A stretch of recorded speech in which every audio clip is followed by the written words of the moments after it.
10 తలలున్న రావణాసునికి కూడా లంకల first time పోయినప్పుడు నిలబడి జంకు భయం లేకుండా వారిని వేస్తాడు హనుమంతుడు.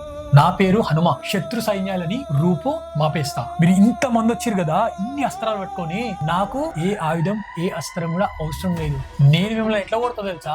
నా మోచేతులతోటి గుద్ది చంపేస్తా, నా అరకాల కింద పెట్టి నలిపేస్తా, అర్ర చేతోటి కొట్టి చంపేస్తా, పిడి గుద్దులతోటి గుద్ది చంపేస్తా, నా గోళ్ళతోటి పీకి చంపేస్తా, నా కొరలతోటి చీల్చి చంపేస్తా. మీరు కాదు కదా 1000 మంది రావణాసులు యుద్ధరంగంలో నా ముందుకొచ్చి నిలబడ్డా సరే నిలబడలేడు. నార్మల్ గా కూడా మిమ్మల్ని రాళ్లతోటి కొట్టి చంపేస్తా, పెద్ద పెద్ద శిలలతోటి కొట్టి చంపేస్తా, వృక్షాలతోటి కొట్టి చంపేస్తా. వీళ్ళని నార్మల్ గా కొట్టే వీళ్ళు చేస్తారా? ఎవ్వరు. వీళ్ళని ఎట్లా కొట్టాలి అని అంటే ఆ కొట్టే కొట్టుడికి వచ్చే శబ్దానికి ఆ ఇంద్రజిత్తు లేవాలి. ఆ రోజు హనుమంతుడు ఒక్కొక్కరిని కొడుతూ ఉంటే ఇంద్రజిత్తు ఎవరో హనుమంతుడు అంట బొక్కలు చూడవుతున్నాయి. హనుమంతుడు 80,000 మంది రాక్షసులను చంపుతున్నారు. 80,000 లిటరల్. ఈ 80,000 మంది హనుమంతుడు దగ్గరికి వస్తూ ఉంటారు. హనుమంతుడు మొత్తం ధ్వంసం చేసిన తర్వాత తోరణ ద్వారం అంటే ఒక కమాండ్ లాగా ఉంటుంది. దానికి మంచి పెద్ద డోర్ ఉంది. ఆ కమాండ్ మీద కూర్చోడు. రణరాదు ఎవడొస్తాడు రా అన్నట్లు హనుమంతుడు కూర్చుంటాడు. ఆంజనేయ స్వామికి ఆ రోజు వచ్చిన కోపానికి లిటరల్ గా ఆ తోరణంకి ఉన్న పెద్ద డోర్ ఉంటది కదా, ఇనుప గడియ అంటాం, దానికి ఉన్న ఇనుప గడియ రాడ్ తీసుకొని హనుమంతుడు ఆ రోజు రాడ్ తీసి 80,000 మంది కొడితే హనుమాన్ భూమి మీద రావడానికి ఫస్ట్ శివాంశతో అన్నట్టు. ఎందుకు శివుని అవతారంలో వచ్చి? ఆంజనేయ స్వామి ఎవరో గారు సాక్షాత్తు శివుడే. ఒక్క హనుమంతునికి మనం పూజ చేస్తే 3,000,000 దేవతలకు మనం పూజ చేసినట్టుంట. అదే హనుమంతు తెలిసి చెప్తాడు, ఔర దేవత చిత్తన ధరయి హనుమత సేయి సర్వసుఖ కరయి. ఇంతమంది దేవతల యొక్క శక్తి ఒక దగ్గర పెట్టి ఒక రూపాన్ని మనం క్రియేట్ చేస్తే అదే హనుమంతుడు. ఆంజనేయ స్వామి మన దగ్గర ఉన్న దేవుడు, అంటే ఈ భూమి మీద ఉన్న దేవుడు ఆంజనేయ స్వామి. ఈ భూమండలంలో ఏ దేవుడు కూడా ప్రతి ఒక్కరు, శివుడు కైలాసంలో ఉన్నాడు, శ్రీ మహావిష్ణువు వైకుంఠంలో ఉన్నాడు, బ్రహ్మలోకంలో ఉన్నాడు. ప్రతి దేవుళ్ళు ఎక్కడెక్కడో ఉన్నారు. ఒక ఆంజనేయ స్వామి మన దగ్గరనే ఉన్నారు, మనతోటే ఉన్నాడు, మన మధ్యలోనే ఉన్నారు. ఆంజనేయ స్వామి మళ్ళీ ఏం చేస్తాడు, ఆయనకి విద్య నేర్పిమని చెప్పి ఎక్కడ పోతాడు? ఆయన సూర్యుని దగ్గర పోతాడు. సూర్యుడు భయపడిపోతాడు. ఎక్కడ నేర్పిస్తా నేను ఒక్క దగ్గర ఉన్నాను, నా గుర్రాలను రథాన్ని వేసుకొని నేను ఒక దగ్గర నుంచి ఒక దగ్గర పోవాలి. ఆయన ఎంత స్పీడ్ లో పోతాడు. ఒక కాలు ఉదయాద్రి అంటే ఎక్కడ సైడ్ ఉదయిస్తాడు సూర్యుడు? తూర్పున. అక్కడ ఒక కాలు పెడతాడు ఆంజనేయ స్వామి. పశ్చిమాద్రి పడమర అస్తమిస్తాడు కదా, అక్కడ ఒక కాలు పెడతాడు అంత పెద్దగా. ఇప్పుడు నేర్పి అని అంటే ఇట్లా నిలబడతాడు. ఈయన ఎంత పోయినా సరే ఈయన ఇంత నిలబడేస్తాడు. ఎంత పోయిన ఈయన పరిధి దాటాడు కదా సూర్యుడు. ఇట్లా నిలబడి మిగతా వేదాలు వేదాంగాలు అన్ని కూడా నేర్చుకుంటాడు. హనుమంతునికి మ్యారేజ్ అయిందా లేకపోతే బ్రహ్మచార్య? హనుమంతుని కొడుకున్నాడు కదా, మ్యారేజ్ కాకుండా కొడుకు ఎలా పుట్టిండు? ఎంత స్పీడ్ పోతాడు అని అంటే ఆయన పోయే స్పీడ్ కి రావణాసుని యొక్క కోట మేడలు అంటాం కదా, ఆ కోట మేడలు కూడా కదిలిపోతాయి. ఇట్లా ఒక భూకంపం పిడుగు పడితే భూమి ఎట్లయితుంది అంత స్పీడ్ గా పోతాడు హనుమంతుడు. జాంబవంతుడు చెప్తాడు, సంజీవిని తీసుకొని రావాలి, రేపు పొద్దున్న లోపలనే రావాలంటాడు. హనుమంతుడు వస్తాడు, రేపు పొద్దునే ఇప్పుడే వస్తాడు. ఫాస్ట్ గా పోతుంది హనుమంతుడు. ఆయన పోయే స్పీడ్ సౌండ్ వచ్చేస్తుంది. రావణాసుని లోపల ఉన్నాడు, బయటకు వస్తాడు. బయటకు వచ్చి చూస్తాడు, సూపర్ పోతాడు. చెట్టు గిట్టు రాఫెల్ గీఫెల్ అంటే ఘోరంగా పోతాడు ఆంజనేయ స్వామి. పక్కన ఒక రాక్షసు ఉంటాడు, వాని పేరు కాలనీ. ఇక్కడ అంటాడు. వాడు వస్తాడు. వచ్చిన తర్వాత ఏంది అని అంటే ఆయన నాపోయినా వాడు అడుగుతాడు, ఎవరైనా అని అడుగుతాడు రావణాసుని. హనుమంతుడు అని చెప్తాడు. అరే ఇంతకుముందు నీ లంక తల్లిపెట్టి ఈయననేనా అని అడుగుతాడు. ఆ ఈయననే అంటాడు. అప్పుడు నువ్వు ఏడున్నావు అని అడుగుతాడు. లంకల్లే ఉన్నా అంటాడు. నీ కొడుకులు ఏడుండే అంటాడు. లంకల్లే ఉండే అని అంటాడు. నీ తమ్ముళ్ళు ఏడుండే అంటే లంకల్నే ఉండే అంటాడు. నీ రావణ సైన్యం మొత్తం ఏడుండే అంటాడు. లంకల్నే ఉండే. తొక్క మీతోటే కాలేదు, నా పడమ నాతోటే అంటాడు. రాముడు లక్ష్మణుని మీద పెట్టుకొని ఏడుస్తూ ఉంటే హనుమంతుడు చూడలేకపోతాడు. స్వామి ఎందుకు నువ్వు అంతగా ఏడుస్తున్నావు? లక్ష్మణుడు చనిపోతాడు అని నువ్వు అనుకుంటున్నావా? అది కూడా నేనుండగా నువ్వు లక్ష్మణుడు చనిపోతాడు అనుకుంటున్నావా? చంద్రుని లోపల అమృతం ఉంటదని అంటారు. అట్లాంటి చంద్రుడిని సైతం పచ్చి బట్టని పిండినట్టు పిండి అమృతాన్ని తీసుకొని వస్తా. కొందరు సూర్యుని యొక్క అగ్ని జ్వాలల లోపల అమృతం ఉంది అని అంటున్నారు. సూర్యుని యొక్క అగ్ని జ్వాలలని అరచేతితోటి పట్టుకొని పిండుకొని అమృతాన్ని తీసుకొస్తా. నువ్వు లక్ష్మణుడు చనిపోతాడు నువ్వు భయపడుతున్నావా? చావునే చంపేద్దాం కానీ లక్ష్మణుడు మాత్రం చనిపోయేదే లేదు అని హనుమంతుడు అంటూ ఉంటే పైన పార్వతీదేవి షాక్ అవుతుంటది చూసుకుంటా. అరే శివయ్య ఏం మాట్లాడుతున్నాడు ఆయన? అరే మై మృత్యుకోపి మారదాల్తా అని అంటున్నాడు. అంటే అప్పుడు శివుడు చెప్తాడు, మృత్యువారు చావు అంటే ఏంటి? కాలం, టైం. ఆ కాలం అయితే నేనెవరు అంటాడు పార్వతీతో. నువ్వు మహాకాలం అంటావు. మరి ఆంజనేయ స్వామి ఎవరు అని అంటే నువ్వే అంటావు. సో ఆంజనేయ స్వామి ఏం చేశాడు? మృత్యువుని కూడా చంప గలుగుతాడు. Most powerful thing Hanuman Chalisa. ఎందుకు అది అంత పవర్ఫుల్? అది మనం డైలీ వినడం వల్ల ఎలాంటి యూజెస్ ఉంటాయి మన డైలీ లైఫ్ లో? జో యహ పడే హనుమాన్ చాలీసా ఓయే సిద్ధిసాకి గౌరీసా. ఈ హనుమాన్ చాలీసాని ఎవరైతే చదువుతారో వారికి ఎవరి సిద్ధి కలుగుతుంది అని అంటే ఈశ్వరుని యొక్క సిద్ధి కలుగుతుంది.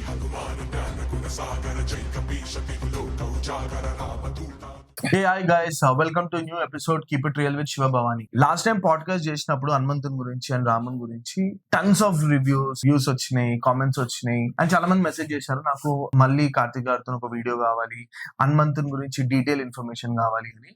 సో చాలా రోజులు ఫాలో అప్ చేస్తుంటే కార్తిక్ ఈ రోజు మన పాడ్కాస్ట్ వచ్చారు. హాయ్ కార్తిక్. జై శ్రీరామ్. జై శ్రీరామ్ సార్. ఈ పాడ్కాస్ట్ లో మనం ఇన్ డెప్త్ ఇన్ఫర్మేషన్ మాట్లాడుతున్నాం హనుమంతుని గురించి, హనుమంతుని జన్మం ఎట్లా ఇచ్చింది అండ్ హనుమంతుని బ్యాక్ స్టోరీ ఏంది, వాళ్ళ ఫాదర్ ఎవరు, పవర్స్ ఏముంటాయి, like entire in depth podcast about Hanuman. 100% చెప్తున్నా ఈ పాడ్కాస్ట్ వర్త్ ఉంటది అండ్ చాలా ఇన్ఫర్మేషన్ వస్తుంది. మనకు తెలియని కాంటెంట్ మొత్తం ఈ రోజు ఈ పాడ్కాస్ట్ లో తెలుస్తుంది. First of all thank you so much Karthik గారు. అండ్ లాస్ట్ టైం మన పాడ్కాస్ట్ చాలా మందికి నచ్చింది, చాలా మందికి నచ్చింది. మీ నరేషన్ గానీ, ద వే యూ ఎక్స్ప్లెయిన్ ఆ సిచ్యువేషన్ తగ్గట్టు అండ్ మీరు చూసి ఎక్స్ప్లెయిన్ చేస్తున్నట్టు ఉంటుంది ఆ సీన్.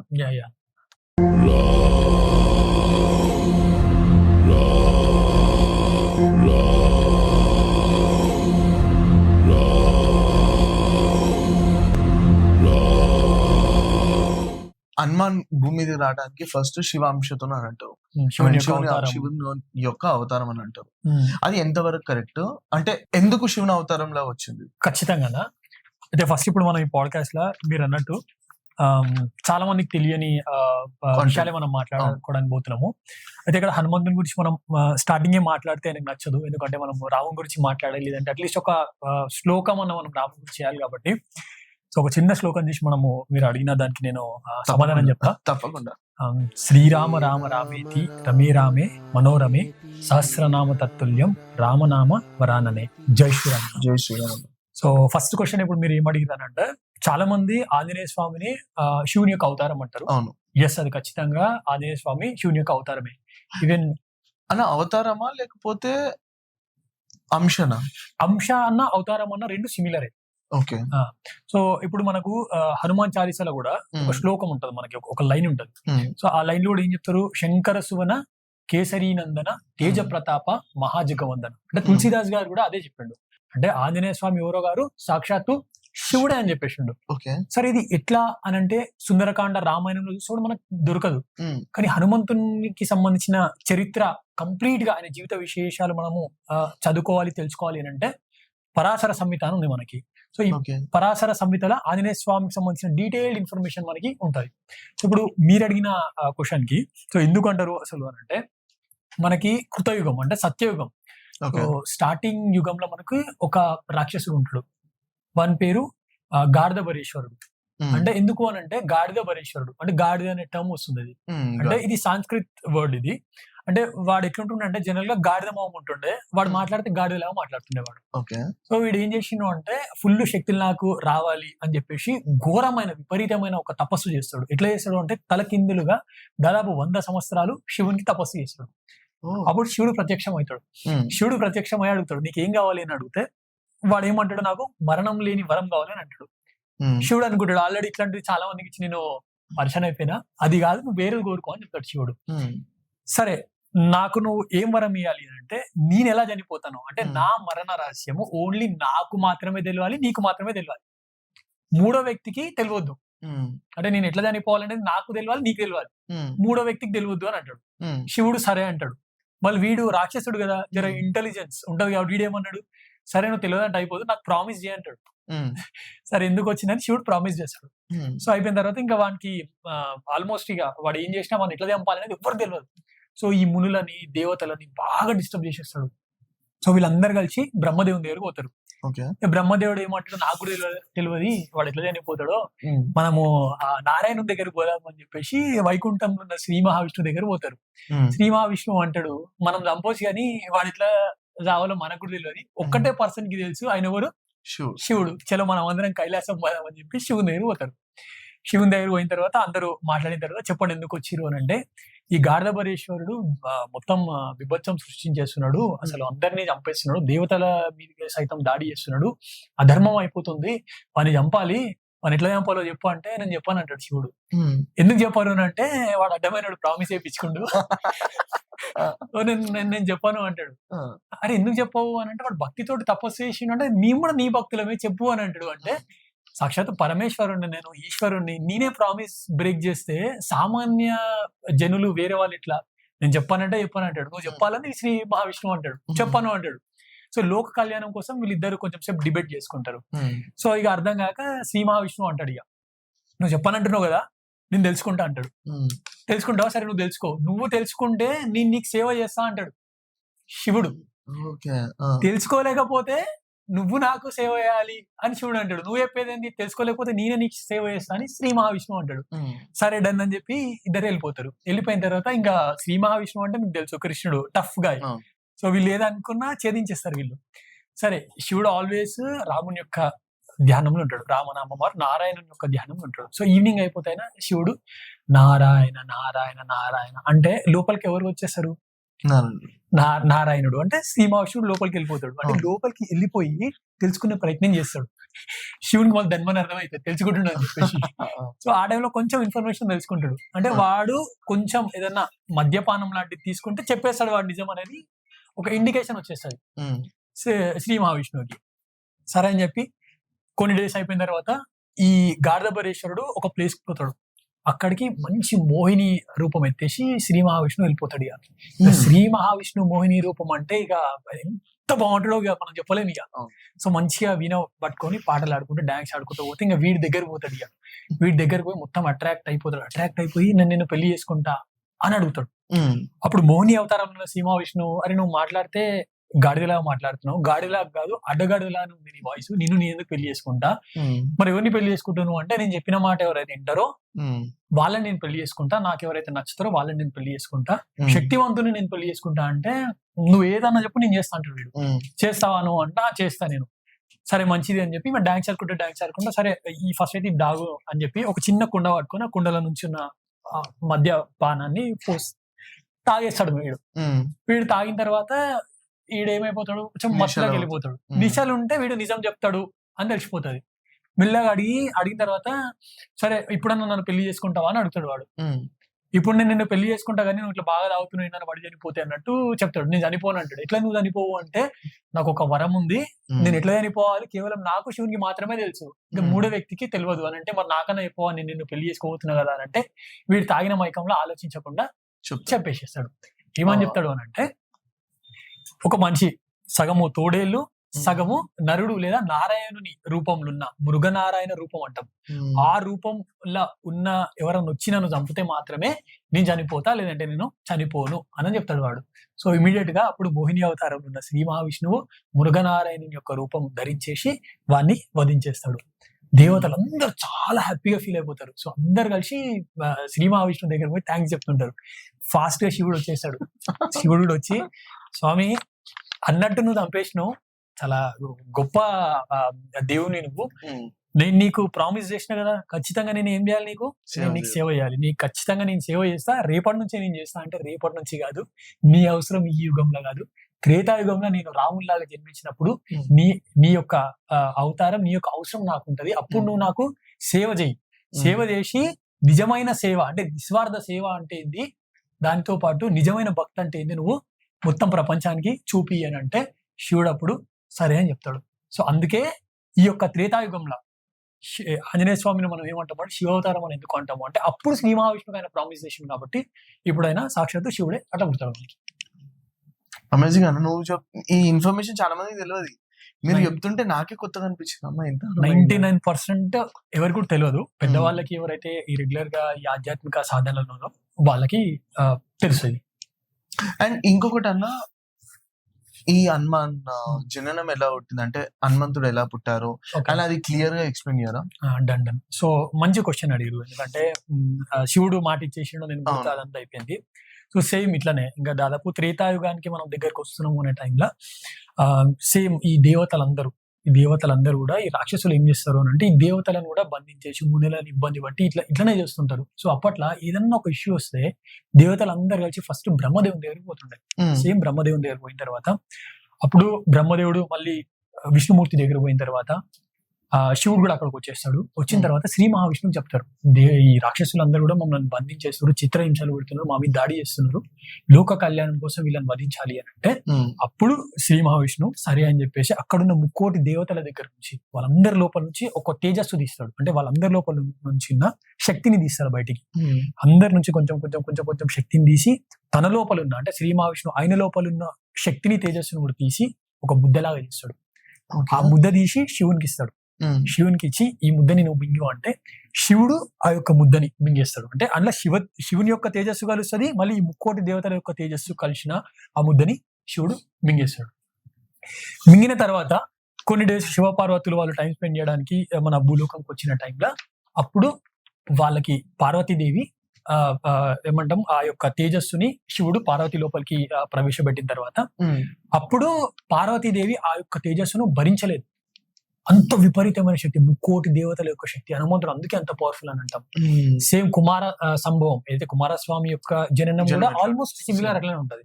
సో అప్పుడు పార్వతీదేవి కూడా ఆమె లోపల ఉన్న ఆమె గర్భం దాల్చినప్పుడు లోపల ఉన్న ఆ తేజస్సును భరించలేక తీసి అగ్నిలోకి ప్రవేశపెడుతుంది. అగ్నిదేవుడు కూడా దాన్ని భరించలేడు. అగ్నిదేవుడు తీసుకుపోయి వాయుదేవునికి ఇస్తాడు. ఆ టైంలో సంతానం కోసం ఆల్మోస్ట్ 1 year నుంచి అంజనాదేవి తపస్సు చేస్తూ ఉంటది. ఆమె ఒక కండిషన్ పెట్టుకుంటుంది. ఆమె ఏం కండిషన్ పెట్టుకుంటది అని అంటే నాకు మంచి ఈ సంతానం ఇది కలిగేంత వరకు నేను ఏం తినను అన్నట్టు పెట్టుకుంటది ఆమె. సో అంటే నేను టచ్ చేయండి అంటే దానంతలా ఏదైనా వచ్చి పడితేనే తింటా అన్నట్టు పెట్టుకుంటది. సో ఆమె డైలీ తపస్సు చేస్తూ ఉంటే ఈ వాయుదేవుడు ఒక పండులాగా ఇట్లా వచ్చి ఆమె చేతిలో పడితే అదే తింటుండే. సో ఒక 1 fine day ఈ అగ్ని ఏం చేస్తుందంటే వాయుదేవుని లోపలికి ఆ యొక్క తేజస్సును ప్రవేశించిన తర్వాత పండుతో సహా ఆ తేజస్సును తీసుకొచ్చేసి వాయుదేవుడు ఎవరికి ఇస్తాడు? అంజనాదేవికి ఇస్తాడు.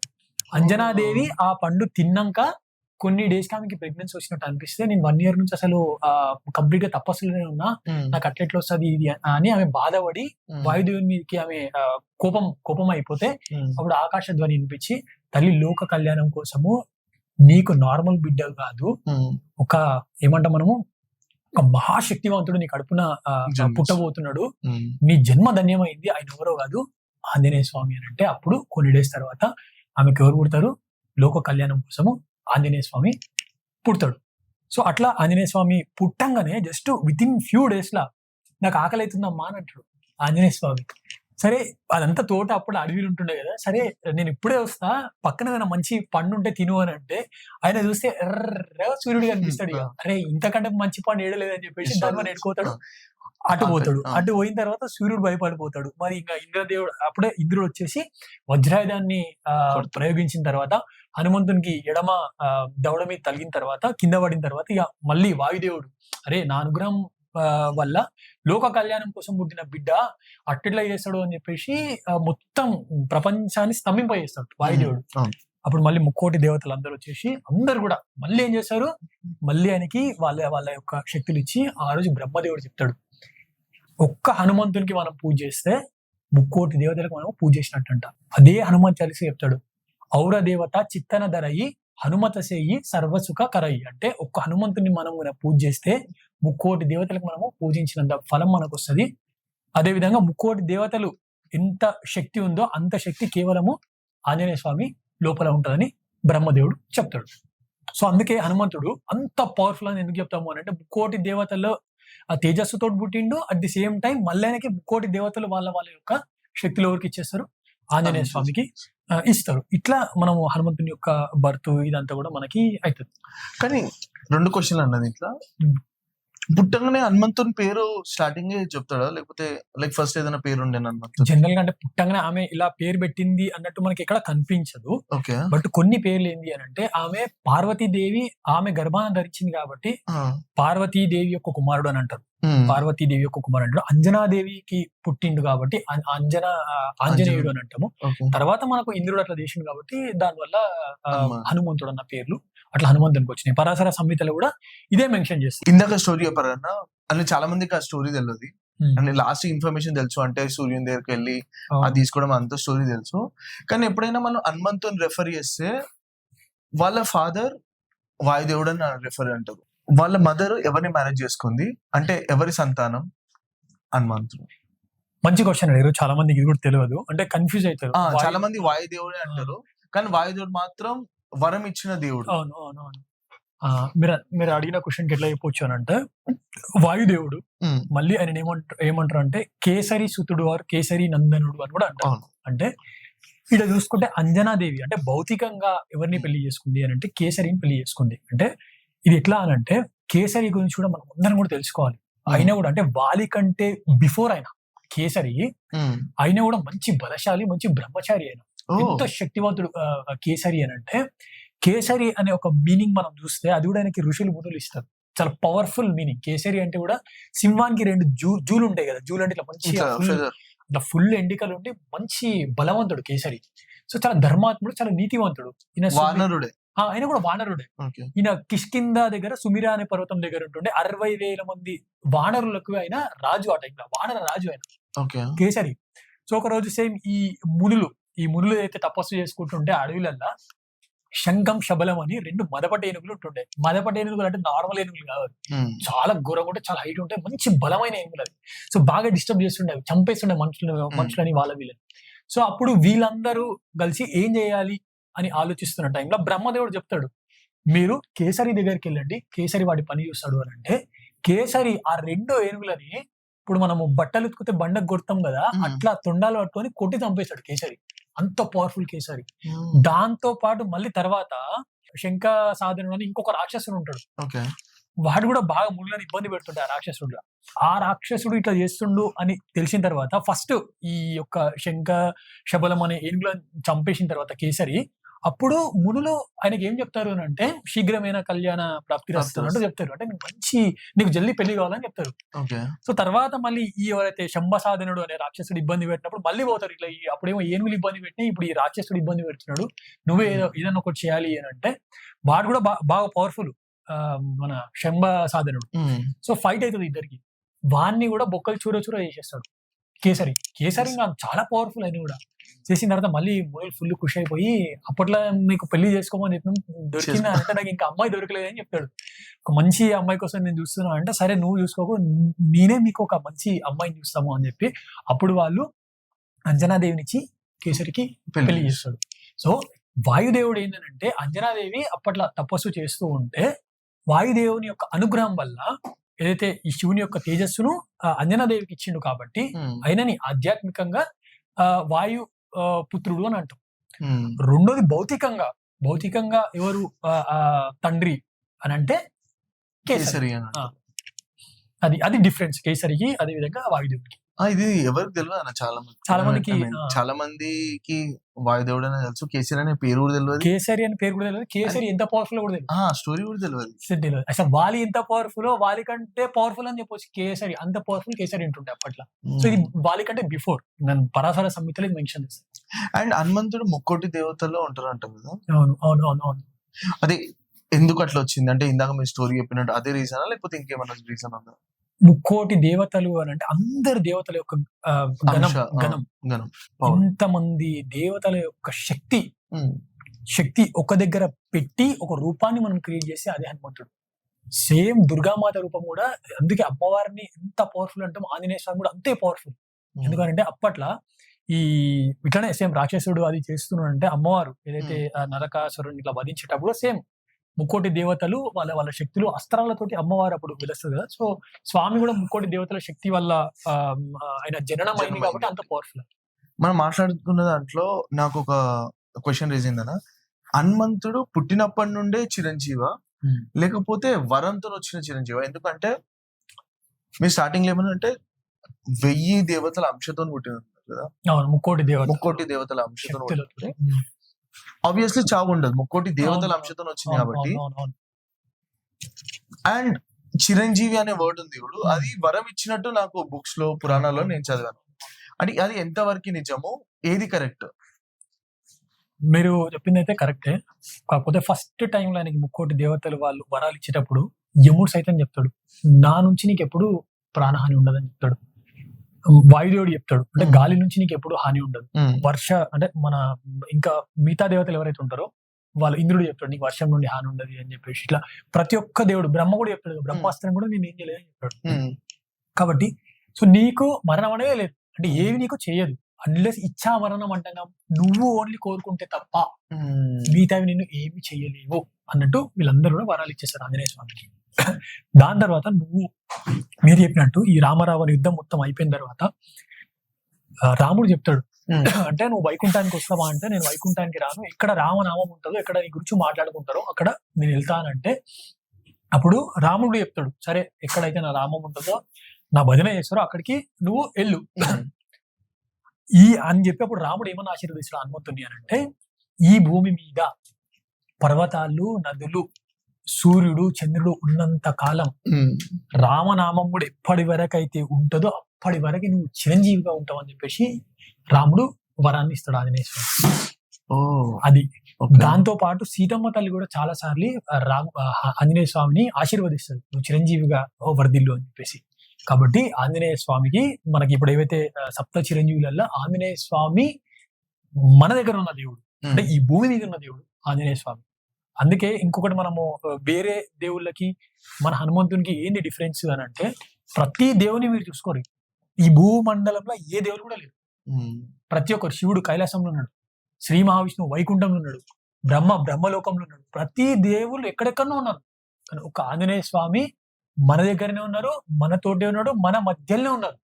ఆయన రావాలి అంటే కేవలం మనం చేయాల్సింది కూడా రూపాయి పెట్టాల్సిన అవసరం కూడా లేదు, జస్ట్ ఏం చేయాలి మనము రామనామం చేసేసారు, ప్రసన్నుడు అయ్యి వచ్చేసేస్తాడు. అది ఆంజనేయ స్వామి.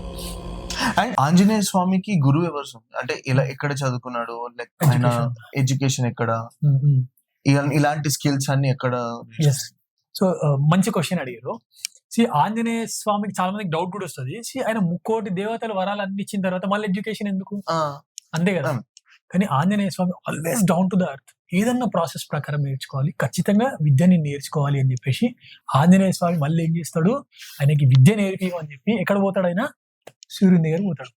సూర్యుడు మళ్ళీ భయపడతాడు, చిన్నప్పుడు ఆల్రెడీ వచ్చిండు మింగనీకేం మళ్ళీ ఎందుకు వస్తున్నావు అని చెప్పి అడిగితే లేదు సరే మింగనీకే రాలేదు, నాకు నువ్వు విద్యని ప్రసాదించు, నేను నిన్ను గురువుగా స్వీకరిస్తానంటే సూర్యుడు భయపడిపోతాడు. ఎందుకు భయపడిపోతాడు అని అంటే ఎక్కడ నేర్పిస్తా నేను ఒక్క దగ్గర ఉన్నాను, నా గుర్రాలను రథాన్ని వేసుకొని నేను ఒక దగ్గర నుంచి ఒక దగ్గర పోవాలి, నేను ఆయన ఎంత స్పీడ్ లో పోతాడు సూర్యుడు, ఇది ఈశ్వర ఆజ్ఞ, నేను నీకు నేర్పియలే, నిన్ను ఒక దగ్గర ఉన్నాను కదా అని అంటాడు. అప్పుడు హనుమంతుడు ఖచ్చితంగా నువ్వు నేర్పియాల్సిందే నిలబడతాడు. అరే అది పాసిబుల్ కాదు, నేను నిలబడానంటే నువ్వు నిలబడకపోతే నేను కూడా నిలబడని అంటాడు. ఎట్లా పాసిబుల్ అవుతుంది, నేను ఇట్లా ముందుకు ఫాస్ట్ గా పోతూ ఉంటా కదా అని అంటే అప్పుడు హనుమంతుడు ఏం చేస్తాడు అంటే నువ్వు ఫాస్ట్ గా ఎట్లనే వస్తావు అని రథాలను తీసుకొని నేను ఇట్లనే ఎంకెల్ నడుచుకొని నువ్వు చెప్పేది అంతా కూడా నేను నేర్చుకుంటా అని చెప్తాను. అట్లా ఆంజనేయ స్వామి టఫ్ స్టూడెంట్ అంటాం కదా మనము, అట్లా ఇంద్ర వ్యాకరణం అనే సబ్జెక్టు సూర్యుడు స్టేట్ వస్తూ ఉంటే ఆయన ఎంకెల్ నడుచుకుంటూ పోయి ఆ యొక్క టాపిక్ మొత్తం కంప్లీట్ గా నేర్చుకుంటాడు. దాని తర్వాత ఈ వేదాంగాలు మిగతా సబ్జెక్ట్స్ అన్ని ఉంటాయి కదా, అవి నేర్చుకోవాలి కదా. అవి ఎట్లా నేర్చుకుంటాడు ఆంజనేయ స్వామి అని అంటే ఒక కాలు ఉదయాద్రి అంటే ఎక్కడ సైడ్ ఉదయిస్తాడు సూర్యుడు, తూర్పున, అక్కడ ఒక కాలు పెడతాడు ఆంజనేయ స్వామి. పశ్చిమాద్రి పడమర అస్తమిస్తాడు కదా, అక్కడ ఒక కాలు పెడతాడు అంత పెద్దగా, ఇప్పుడు నేర్పి అని అంటాడు, ఇట్లా నిలబడతాడు. ఈయన ఎంత పోయినా సరే ఈయన ఇట్లా నిలబడేస్తాడు, ఎంత పోయినా ఈయన పరిధి దాటాడు కదా సూర్యుడు, ఇట్లా నిలబడి మిగతా వేదాంగాలు అన్ని కూడా నేర్చుకుంటాడు. నేర్చుకున్న తర్వాత అప్పుడు కూడా ఆంజనేయ స్వామి ఎంత చదువుకుండో రావణాసుడు కూడా అంతే చదువుకున్నాడు. రావణాసుని యొక్క 10 తలలు మనం చూస్తే ఎందుకు 10 తలలు ఉంటాయి, ఆయనకి 6 తలలు శాస్త్రాలని రిప్రజెంట్ చేస్తే 4 తలలు వేదాన్ని రిప్రజెంట్ చేస్తాయి. ఓకే, సో అట్లాంటి 10 తలలు ఉన్న రావణాసునికి కూడా లంకల ఫస్ట్ టైం పోయినప్పుడు నిలబడి జంకు భయం లేకుండా వార్నింగ్ ఇస్తాడు హనుమంతుడు. అరే చూస్తే ముల్లోకాల నేలటట్టు నువ్వు, సిరి ఉంది, సంపద ఉంది, ఇంత జ్ఞానం ఉంది, పతివ్రత అయిన స్త్రీని తీసుకొచ్చినావు, ఇది నీకు తెలియదా, ఇప్పటికీ మించిపోయింది ఏం లేదు, సారీ చెప్పేసి మా రామునికి ఇప్పటికీ నేను క్షమిస్తాడు, లేదు అంటే నువ్వు నాశనం అయిపోతావు, రాముడే అవసరం లేదు, ఒక్క గుద్దుతో నేను చంపేస్తా, కానీ నాకు ఏం లేదు, ప్రభు ఆజ్ఞ లేదు, రెండోది నువ్వు రాముడి చేతిలోనే చావాలని బ్రహ్మ ఆల్రెడీ రాసిండు పెద్ద ఆయన, దానికి అది కాదు అని చెప్పేసి ఆయన వార్నింగ్ ఇస్తాడు. అట్లా సో అందుకే చాలా మంది ఎగ్జామ్స్ పోయేటప్పుడు కూడా హనుమాన్ చాలీసా చేయి, ఇది చదువుకో, అది చదువుకో అని ఎందుకు చెప్తాము అని అంటే, హనుమంతుడు విద్యావంతుడు, ఆయన విద్యావాన గుని అతి చాతురా అని అంటాం మనం హనుమాన్ చాలీసా అంటే. ఆయన ఎడ్యుకేషన్ కూడా నేర్చుకున్నది ఎట్లా ఉంటది అని అంటే పరుల కోసం మంచిగా యూజ్ చేశాడు హనుమంతుడు. సో అదే హనుమంతునికి నేర్చుకున్న సబ్జెక్ట్ కూడా మనం చూస్తే ఏం ఇన్స్పైర్ కావచ్చు అని అంటే, ఒక గవర్నమెంట్ స్కూల్ కి నేను పోయినా, లేదో స్కూల్ పోయినా, నేను ఫెసిలిటీస్ మంచి లేవు అని మనం కంప్లైంట్ చేస్తాము. ఫెసిలిటీస్ సరౌండింగ్స్ మ్యాటర్ కాదు, మనం నేర్చుకోగలుగుతామా, ఎంత కమిట్మెంట్, ఎంత డెడికేషన్ మనకు ఉన్నది అనేది మనకు మ్యాటర్. కాబట్టి హనుమంతుని చూసి మనం కూడా నేర్చుకోవాలన్న తపన మనకి ఎట్టుండాలి అంటే ఆంజనేయ స్వామి లాగా ఉండాలి. చాలా ఇంట్రెస్టింగ్ ఉంటుంది. ఇప్పుడు జనరల్ గా హనుమంతుని గురించి తెలుసుకుంటే ఆబ్వియస్లీ లోపటి నుండి ఒక వైబ్రేషన్స్ వస్తున్నట్టు, అండ్ నిజంగా ఒకవేళ హనుమంతుడు మన ముందు ఉంటే ఎలా ఉంటుంది, అవును, ఆ ఫీల్ మంచిగా అనిపిస్తుంటది. అంతే అంతే అంతే అన్న. అదే జనరల్ గా చాలా మంది కూడా ఆయన పుట్టంగానే అంత సూర్యుని దగ్గర కూడా ఎట్లా ఎగ్రిండు అని అంటే, బిఫోర్ దట్ ఆయన పుట్టే టైంలోనే ఇంతమంది శక్తులు ఇచ్చారని చాలా మందికి తెలియదు.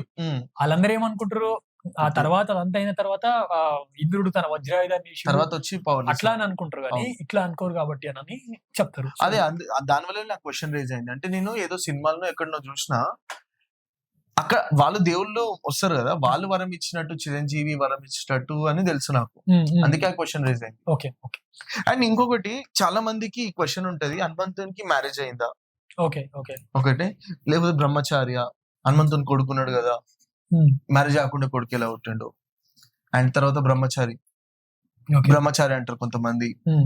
లైక్ ఇప్పుడు ఈ పాడ్కాస్ట్ లో క్లియర్ గా వాట్ ఎగ్జాక్ట్లీ హ్యాపెండ్, అంటే అసలు ఏమైంది స్టోరీ, కొడుకు ఎలా పుట్టిండు, బ్రహ్మచారి లేకపోతే మ్యారేజ్ అయిందా? Okay okay. సో ఇది ఏంటంటే చాలా పెద్ద టాపిక్, షార్ట్ అండ్ స్వీట్ గా చెప్తాను నేను మీకు. ఓకే. హనుమంతునికి అయ్యింది పెళ్లి కాదు, వివాహం కాదు.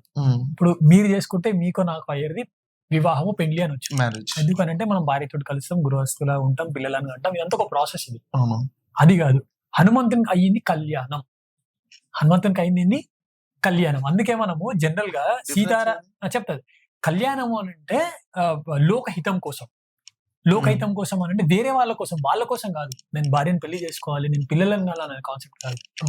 సో హనుమంతునికి ఎందుకు పెళ్లి అయిందా అని అంటే, పెళ్లి కాలేదు ఆయనకి, కళ్యాణం అయింది. ఎవరితో అయింది? సువర్చర తోట అయింది ఆమెకి. సో ఆమె ఎవరు అని అంటే విశ్వకర్మ. ఈ విశ్వకర్మకి ఒక బిడ్డ ఉంటది, ఛాయ అని. సో ఈ ఛాయకి ఏం చేస్తాడు విశ్వకర్మ అంటే, సూర్యునికి ఇచ్చి పెళ్లి చేస్తాడు. సూర్యునికి ఇచ్చి పెళ్లి చేసిన తర్వాత ఛాయ మళ్ళీ రివర్స్ ఇంటికి వచ్చేస్తుంది. ఇంటికి వచ్చి వాళ్ళ తల్లితో చెప్తుంది, అసలు ఆ సూర్యుని యొక్క తేజస్సు నేను తట్టుకోలేకపోతున్నా, నాతో అయితే లేదు అమ్మ అంటే విశ్వకర్మకి చెప్తుంది ఆమె, వాళ్ళ భార్య. అంటే సరే అట్లనా అని చెప్పి, నేను సూర్యుని యొక్క తేజస్సును తక్కువ చేస్తాను, సూర్యుని సానబెట్టి కొన్ని కిరణాలను సపరేట్ చేస్తాడు.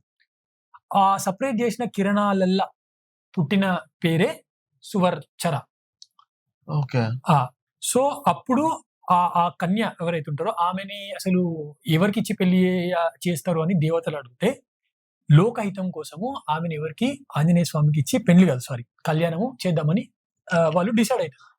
అయితే వీళ్ళిద్దరి మధ్యలో ఒకటి ఏమంటాం మనము, ఒక కైండ్ ఆఫ్ అది ఉంటుంది. ఏంది అని అంటే, ఆమె ఏం డిసైడ్ అవుతుంది అని అంటే, పుట్టంగానే సువర్చర, నేను ఎటువంటి కామం లేని వ్యక్తిని, ఈవెన్ స్త్రీలను చూసినా సరే ఇంద్రియాలకు వశుడు కాని వ్యక్తిని నేను పెళ్లి చేసుకుంటా అని ఆమె ఒకటి ఉంటది.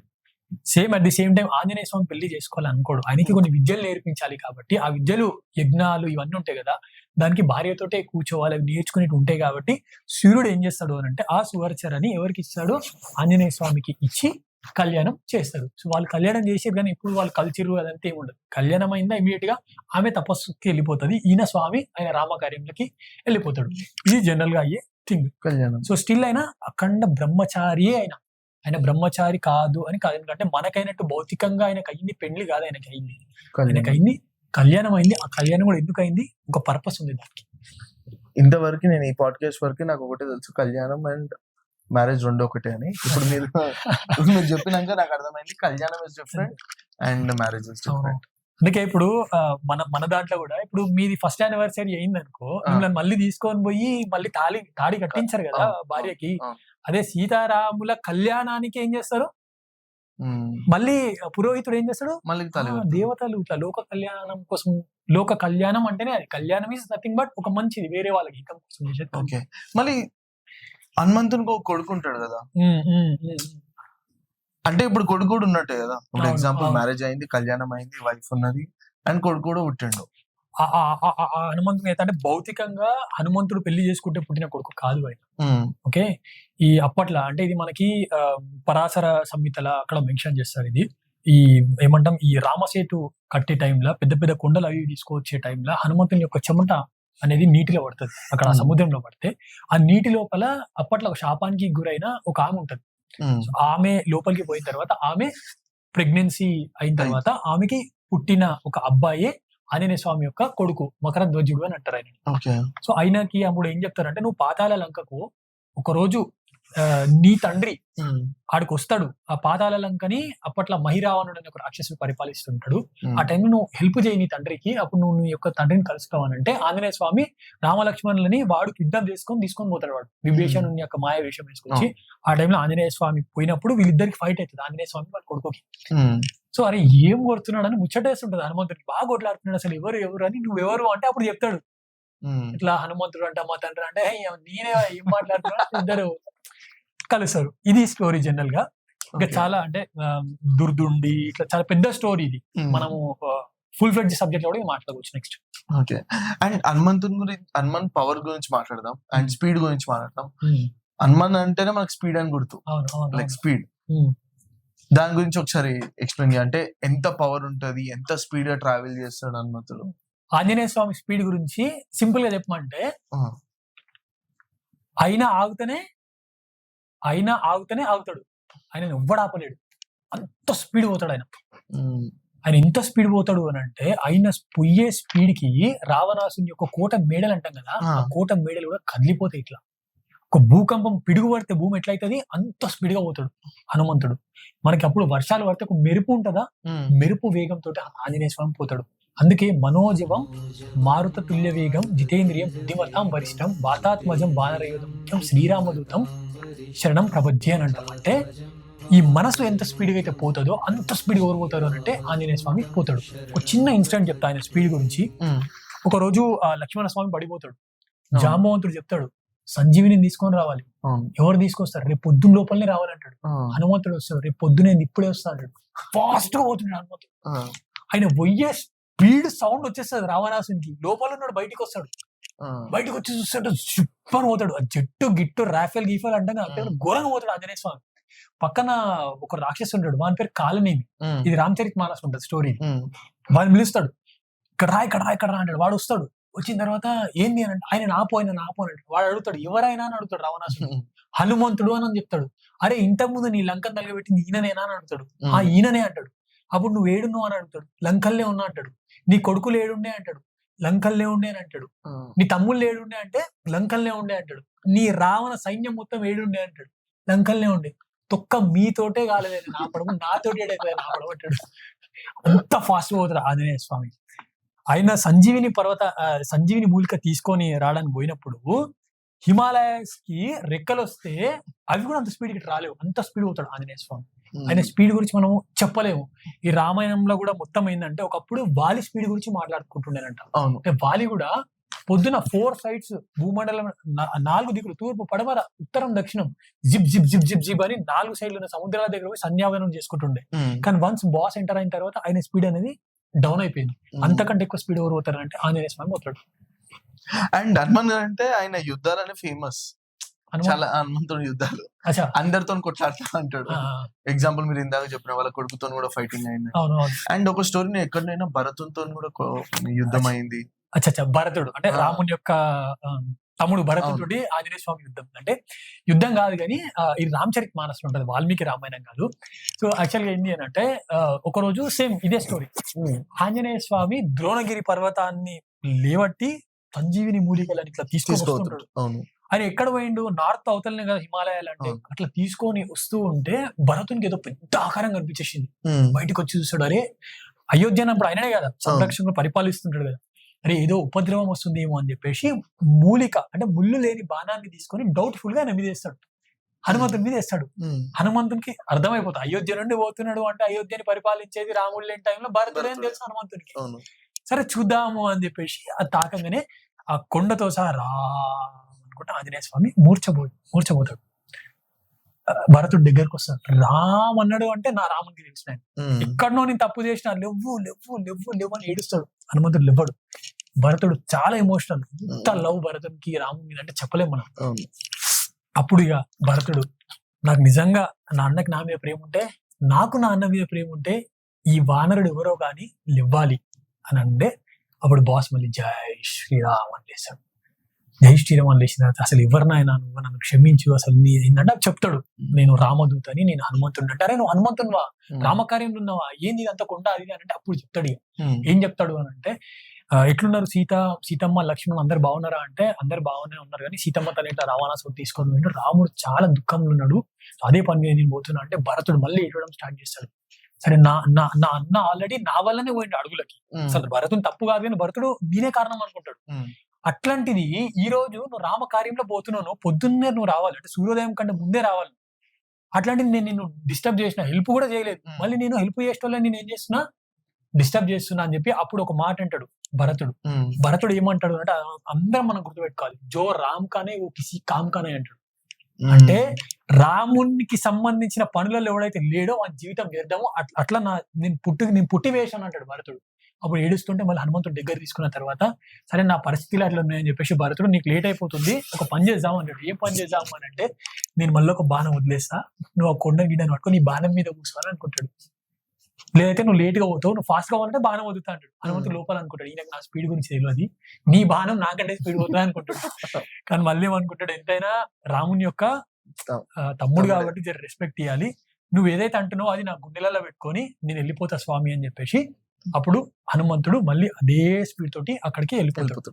సో ఇక్కడ యుద్ధం కాదు, ఒక మెసేజ్ ఏంటి అని అంటే ఖచ్చితంగా భరతుడు సొంత తమ్ముడు రామకార్యం లేను అని బాధపడ్డాడు. అట్లాంటిది ఈ రోజు మనం రామకార్యం చేసుకునేందుకు చాలా ఆపర్చునిటీ ఉంది. రామకార్యం ఏంది అన్న అంటే ఒక గుడిని నువ్వు క్లీన్ చేయి, అది రామకార్యం. మన ధర్మానికి ఏదైనా అవుతుంది, నువ్వు పోయి నిలబడు, అది రామకార్యం. ధూపదీప నైవేద్యం లేని గుడికి పోయి నువ్వు దీపదీప నైవేద్యం పెట్టు, అది రామకార్యం. తల్లిదండ్రులను నువ్వు సేవ చేయి, రామకార్యం. తీర్థయాత్రలు తిరును, అది రామకార్యం. కాబట్టి ఇట్లా మనం రామకార్యంలో ఖచ్చితంగా మనం ఉండాలి అని అంటే భరతుణ్ణి మనం ఆదర్శంగా తీసుకోవాలి. ఆయనకు ఆపర్చునిటీ లేదు, ఏడ్చిండు ఆయన సొంత అన్న, బట్ మనకు వచ్చినప్పుడు మాత్రం ఖచ్చితంగా చేయాలి. చాలా మెసేజ్ ఉంది దాంట్లో. అండ్ ఒక హిస్టరీ కూడా చూసిన, హిస్టరీలో యముడు కూడా హనుమంతుని భయపడుతున్నట్టు కదా. యముడు కూడా చాలా ఐ మీన్ ఇద్దరు ముగ్గురు నేను పాడ్కాస్ట్ చూస్తుంటే అక్కడ దాంట్లో విన్నా నేను, యముడు కూడా హనుమంతుని భయపడుతుండే, అదో పెద్ద స్టోరీ ఉంది. అసలు అది ఏం స్టోరీ, అది అసలు హిస్టరీ గురించి చెప్పడం. ఫస్ట్ థింగ్ ఏంటంటే ఒకటి ఆంజనేయ స్వామి పుట్టినప్పుడు యముడు చెప్తాడు నా నుంచి నీకేం కాదని చెప్తాడు. సెకండ్ ఏంటి అని అంటే ఇది వాల్మీకి రామాయణంలో లేదు, మనకి వేరే రామాయణాలలో కూడా మెన్షన్ చేస్తారు. జనాలు కూడా భయపడతారు, ఎముడైనా సరే ఆంజనేయ స్వామికి ఖచ్చితంగా భయపడాల్సిందే. ఎందుకు అనంటే ఏదైనా సంఘటన చెప్పు అనంటే రాముడు తన లైఫ్ లా తన తండ్రి చనిపోయినప్పుడు ఏడుస్తాడు, సీతమ్మ తల్లిని రావణాసుడు అపహరించుకుపోయినప్పుడు ఏడుస్తాడు, ఇంకా అందరికంటే ఎక్కువ ఎప్పుడు ఏడుస్తాడు అని అంటే లక్ష్మణుడికి ఇంద్రజిత్తు బాణం కొట్టిన తర్వాత ఏడుస్తాడు, ఘోరంగా ఏడుస్తాడు రాముడు. రాముడు లక్ష్మణుని మీద పెట్టుకొని ఏడుస్తూ ఉంటే హనుమంతుడు చూడలేకపోతాడు. స్వామి ఎందుకు నువ్వు అంతగా ఏడుస్తున్నావు, లక్ష్మణుడు చనిపోతాడు అని నువ్వు అనుకుంటున్నావా, అది కూడా నేనుండగా నువ్వు లక్ష్మణుడు చనిపోతాడు అనుకుంటున్నావా. కొందరు అంటారు స్వామి చంద్రుని లోపల అమృతం ఉంటుందని అంటారు, అట్లాంటి చంద్రుని సైతం పచ్చి బట్టని పిండినట్టు పిండి అమృతాన్ని తీసుకొని వస్తా. కొందరు సూర్యుని యొక్క అగ్ని జ్వాలల లోపల అమృతం ఉంది అని అంటున్నారు, సూర్యుని యొక్క అగ్ని జ్వాలలని అరచేతితోటి పట్టుకొని పిండుకొని అమృతాన్ని తీసుకొస్తా. నువ్వు లక్ష్మణుడు చనిపోతాడు నువ్వు భయపడుతున్నావా, చావునే చంపేద్దాం కానీ లక్ష్మణుడు మాత్రం చనిపోయేదే లేదు అని హనుమంతుడు అంటూ ఉంటే పైన పార్వతీదేవి షాక్ అవుతుంటది చూసుకుంటా. అరే శివయ్య ఏం మాట్లాడుతున్నాడు ఆయన, అరే మై మృత్యుకోపి మారదాల్తా అని అంటున్నాడు. అంటే అప్పుడు శివుడు చెప్తాడు మృత్యువారు చావు అంటే ఏంటి, కాలం, టైం. మృత్యువారు అంటే టైం, కాలం అయితే నేనెవరు అంటాడు పార్వతీతోటి, నువ్వు మహాకాలం అంటావు. మరి ఆంజనేయ స్వామి ఎవరు అని అంటే నువ్వే అంటావు. సో ఆంజనేయ స్వామి ఏం చేశాడు, మృత్యువుని కూడా చంపగలుగుతాడు. అందుకే అంటారు. సెకండ్ రీజన్ ఏముంటది అని అంటే ఈ మొత్తం రావణ యుద్ధం అంతా అయిపోయిన తర్వాత రాముడు ధర్మాన్ని సంస్థాపన చేసిన తర్వాత ఒకరోజు రామునికి అర్థమైపోతుంది, నా టైం అయిపోయింది, నేను ఏడుకోవాలి, వైకుంఠానికి వెళ్ళిపోవాలి అని చెప్పి ఆయన ఇట్లా స్మరిస్తూ ఉంటే యముడు కనిపిస్తాడు. రాడు, ఇట్లా చూస్తాడు రాముడు. ఏంది అని అంటే, నాకు తెలుసు నువ్వు ఎందుకు వచ్చినావు, నేను కూడా అదే ఆలోచిస్తున్నా అంటే, అదే ప్రభు మీరు ఆలోచిస్తున్నారనే నేను వచ్చినా అని అంటే, సరే వచ్చిన ఆయన ఇట్లా వచ్చినావు కదా, ద్వారం నుంచి స్ట్రేట్ గా రావచ్చు కదా, మంచిగా నువ్వు మంచిగా దున్నపోతున్నా దోడ్ అని వస్తావు కానీ ఇలా కనిపిస్తున్నావు నాకు, కానీ ఎందుకు రాలేవు నువ్వు అని అంటాడు. డ్రీమ్ లోకి వచ్చినట్టు వచ్చిండు ఆయన.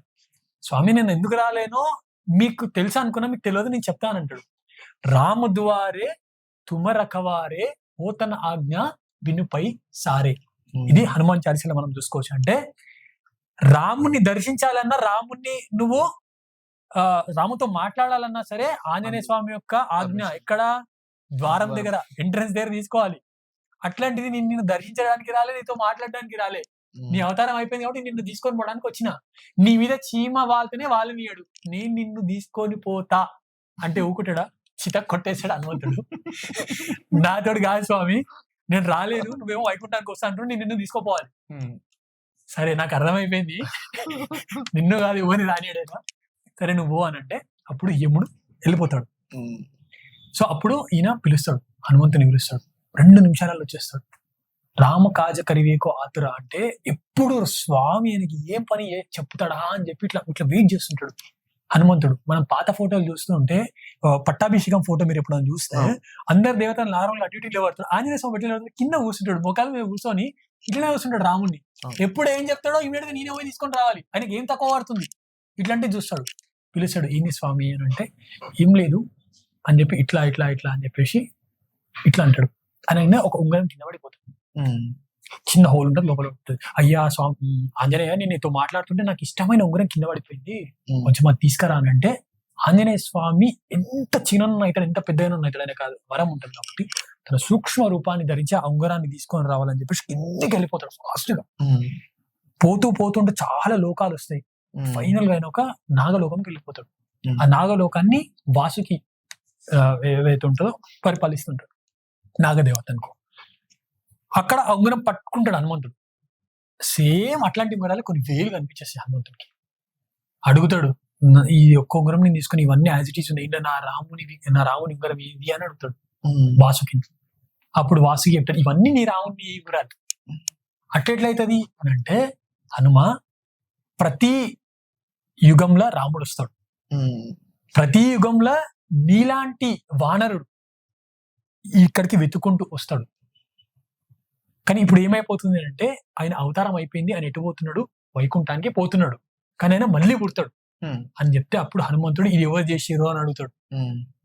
వేరే వాళ్ళు చేసిరంటే ఒక్కడు కదా, ఇది నీ ప్రభు రచననే అంటే అప్పుడు హనుమంతుడు యాక్సెప్ట్ చేసి, లైఫ్ లో నథింగ్ ఈజ్ పర్మనెంట్, ప్రతి ఒక్కరు ఈవెన్ దేవతలు సైతము ఒక అవతారం ఎత్తిన తర్వాత వాళ్ళు ఏం చేయాలి, చాలిస్తారు. కానీ అప్పుడు హనుమంతుడు ఒక మాట అంటాడు. నేను ఏమంటాడు అని అంటే, టైం చేంజ్ అయినా సరే, యుగాలు చేంజ్ అయినా సరే, అవతారాలు చేంజ్ అయినా సరే, నా భక్తి మాత్రం నిరంతరంగా ఉంటది, నేను నిరంతరంగా రాముని కోసం వెయిట్ చేస్తూనే ఉంటా అని అంటాడు.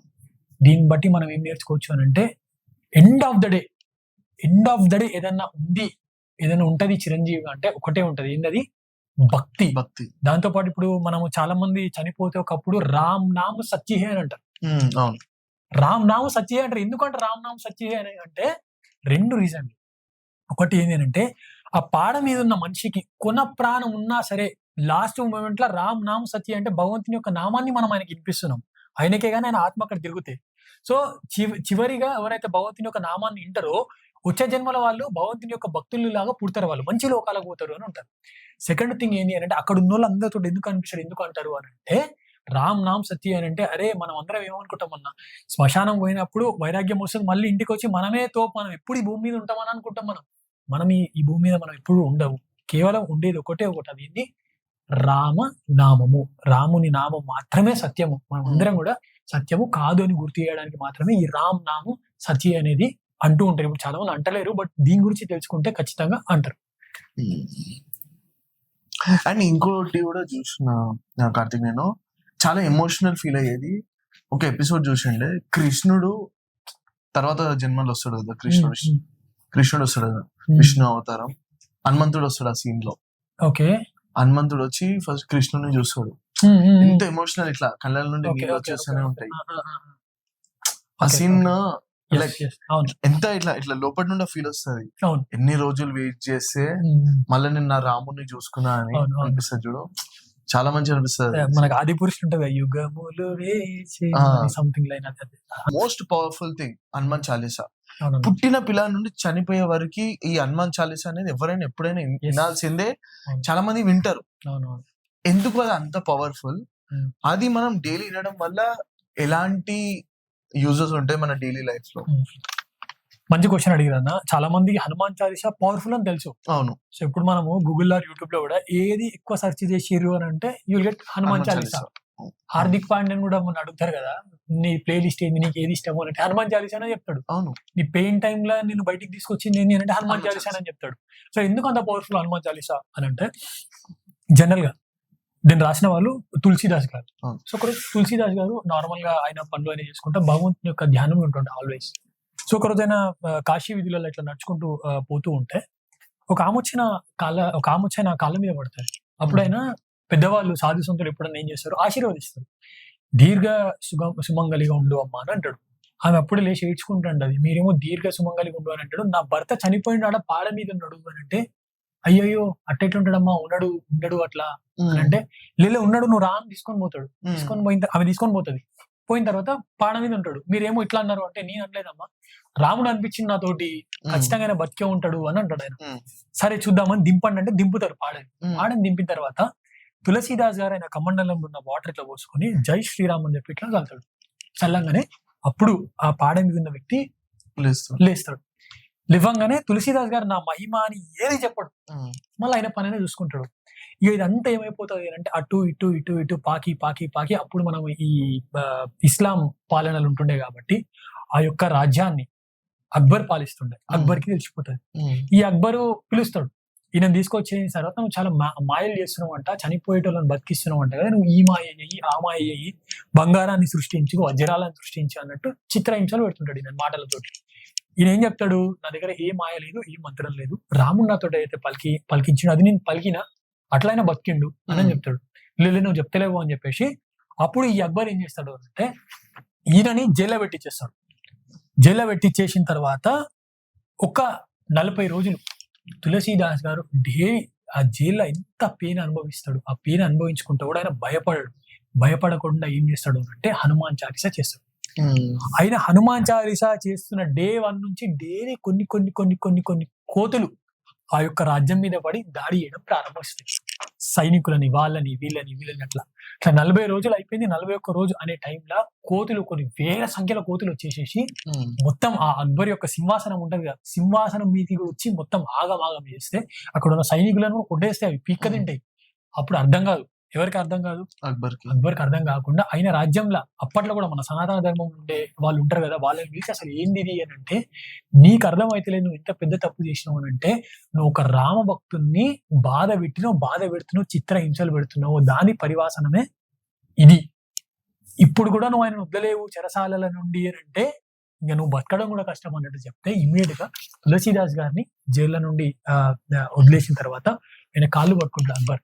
ఆ రోజు అక్బర్ ఒక మాట చెప్తాడు, ఇప్పటి నుంచి నా రాజ్యంలో రామ భక్తుల జోలికి ఎవరు కూడా పోవద్దు అని చెప్తాడు. సాక్షాత్తు చూసేస్తాడు. ఇంకా ఆయన హనుమంతుని యొక్క రూపమే వానర్లు వచ్చి దాడి చేసేసినాయని అర్థమైపోయింది.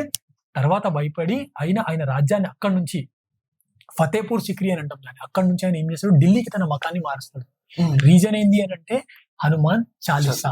చాలా మంది అనుకుంటారు హనుమాన్ చాలీసా, ఒక్క హనుమాన్ చాలీసా ఏం చేస్తుంది అంటే, ఒక్క హనుమాన్ చాలీసా మొఘల్ ఎంపైర్ ని షేక్ చేసింది. ఒక ప్లేస్ దగ్గర నుంచి ఇంకో ప్లేస్ దగ్గరకు పోయింది. రెండో థింగ్, మనం ఇప్పుడు ఒక కొటేషన్ చూస్తున్నాం కదా, don't mess with spiritual people, don't know the forces behind him అంటాం కదా. అంటే ఒక ఆధ్యాత్మికంగా ఉన్న మనుషులని ఇబ్బంది మనం పెట్టొద్దు, ఎందుకంటే వాళ్ళ ఎంకలు ఉన్న శక్తులు మనకు తెలియదు. కాబట్టి తులసీదాస్ ఒక రామ భక్తుడు, ఆయన ఎంకలు ఉన్న శక్తి ఎవరు, ఆంజనేయ స్వామి. సో ఆంజనేయ స్వామి అంటే ఈయన ఇబ్బంది పెడితే ఈయన ఏం చేసిండు, హనుమాన్ చాలీసా చేసిండు. కాబట్టి అప్పుడు ఎవరు వచ్చారు, సాక్షాత్తు వానర రూపంలో ఆంజనేయ స్వామి వచ్చి ఈయనని రక్షించిండు. అండ్ ఇంకోటి మీరు అన్నట్టు ఇంకా ఏమొస్తుంది హనుమాన్ చాలీసా మనం చేస్తాం అంటే, ప్రతిదీ హనుమాన్ చాలీసాలో ఉందన్న. నీకు ఆరోగ్యం బాలేదా, నాసై రోగ రే సబపీరా జపత నిరంతర హనుమత వీరా, నీకు చాలా కష్టాలు ఉన్నాయి లైఫ్ లో అంటే మళ్ళీ ఇంకొక శ్లోకం వచ్చేస్తుంది, సంకట కడై మిడ్డై సబపీరా జోసుమీరో హనుమత బలవీరా. దాంతోపాటు నీకు భయం, లైఫ్ లో ఏదైనా భయం అవుతుంది ఆ టైంలో కూడా సబుసుకలా హే తుమ్హారీ శరణ తుమ రాక్షకు కాహుకో డరన. ప్రతి ఒక్క దానికి అంటే నువ్వు ఆంజనేయ స్వామిని నమ్మితే ఆంజనేయ స్వామి నీ ప్రొటెక్టర్ అని నువ్వు అనుకుంటే నువ్వు దేనికి కూడా భయపడాల్సిన పని లేదు అని చెప్పి మనకి హనుమాన్ చాలీసా మెన్షన్ చేసింది. సో నీకు లైఫ్ లో ఏదైనా ఉన్నది, what ever good or bad ఏదైనా ఉండదు, జస్ట్ ఒక్క హనుమాన్ చాలీసా నీ చేతిలో ఉంటే నీకు అన్ని వస్తాయి. ఏం చేయొచ్చు అని అంటే even death can be post phone. ఇందాక రాముని తీసుకొని పోవడానికి యముని తోటి కూడా కాలేదు, రీజన్ ఆంజనేయ స్వామి. సో అందుకే హనుమాన్ చాలీసా అంత పవర్ఫుల్.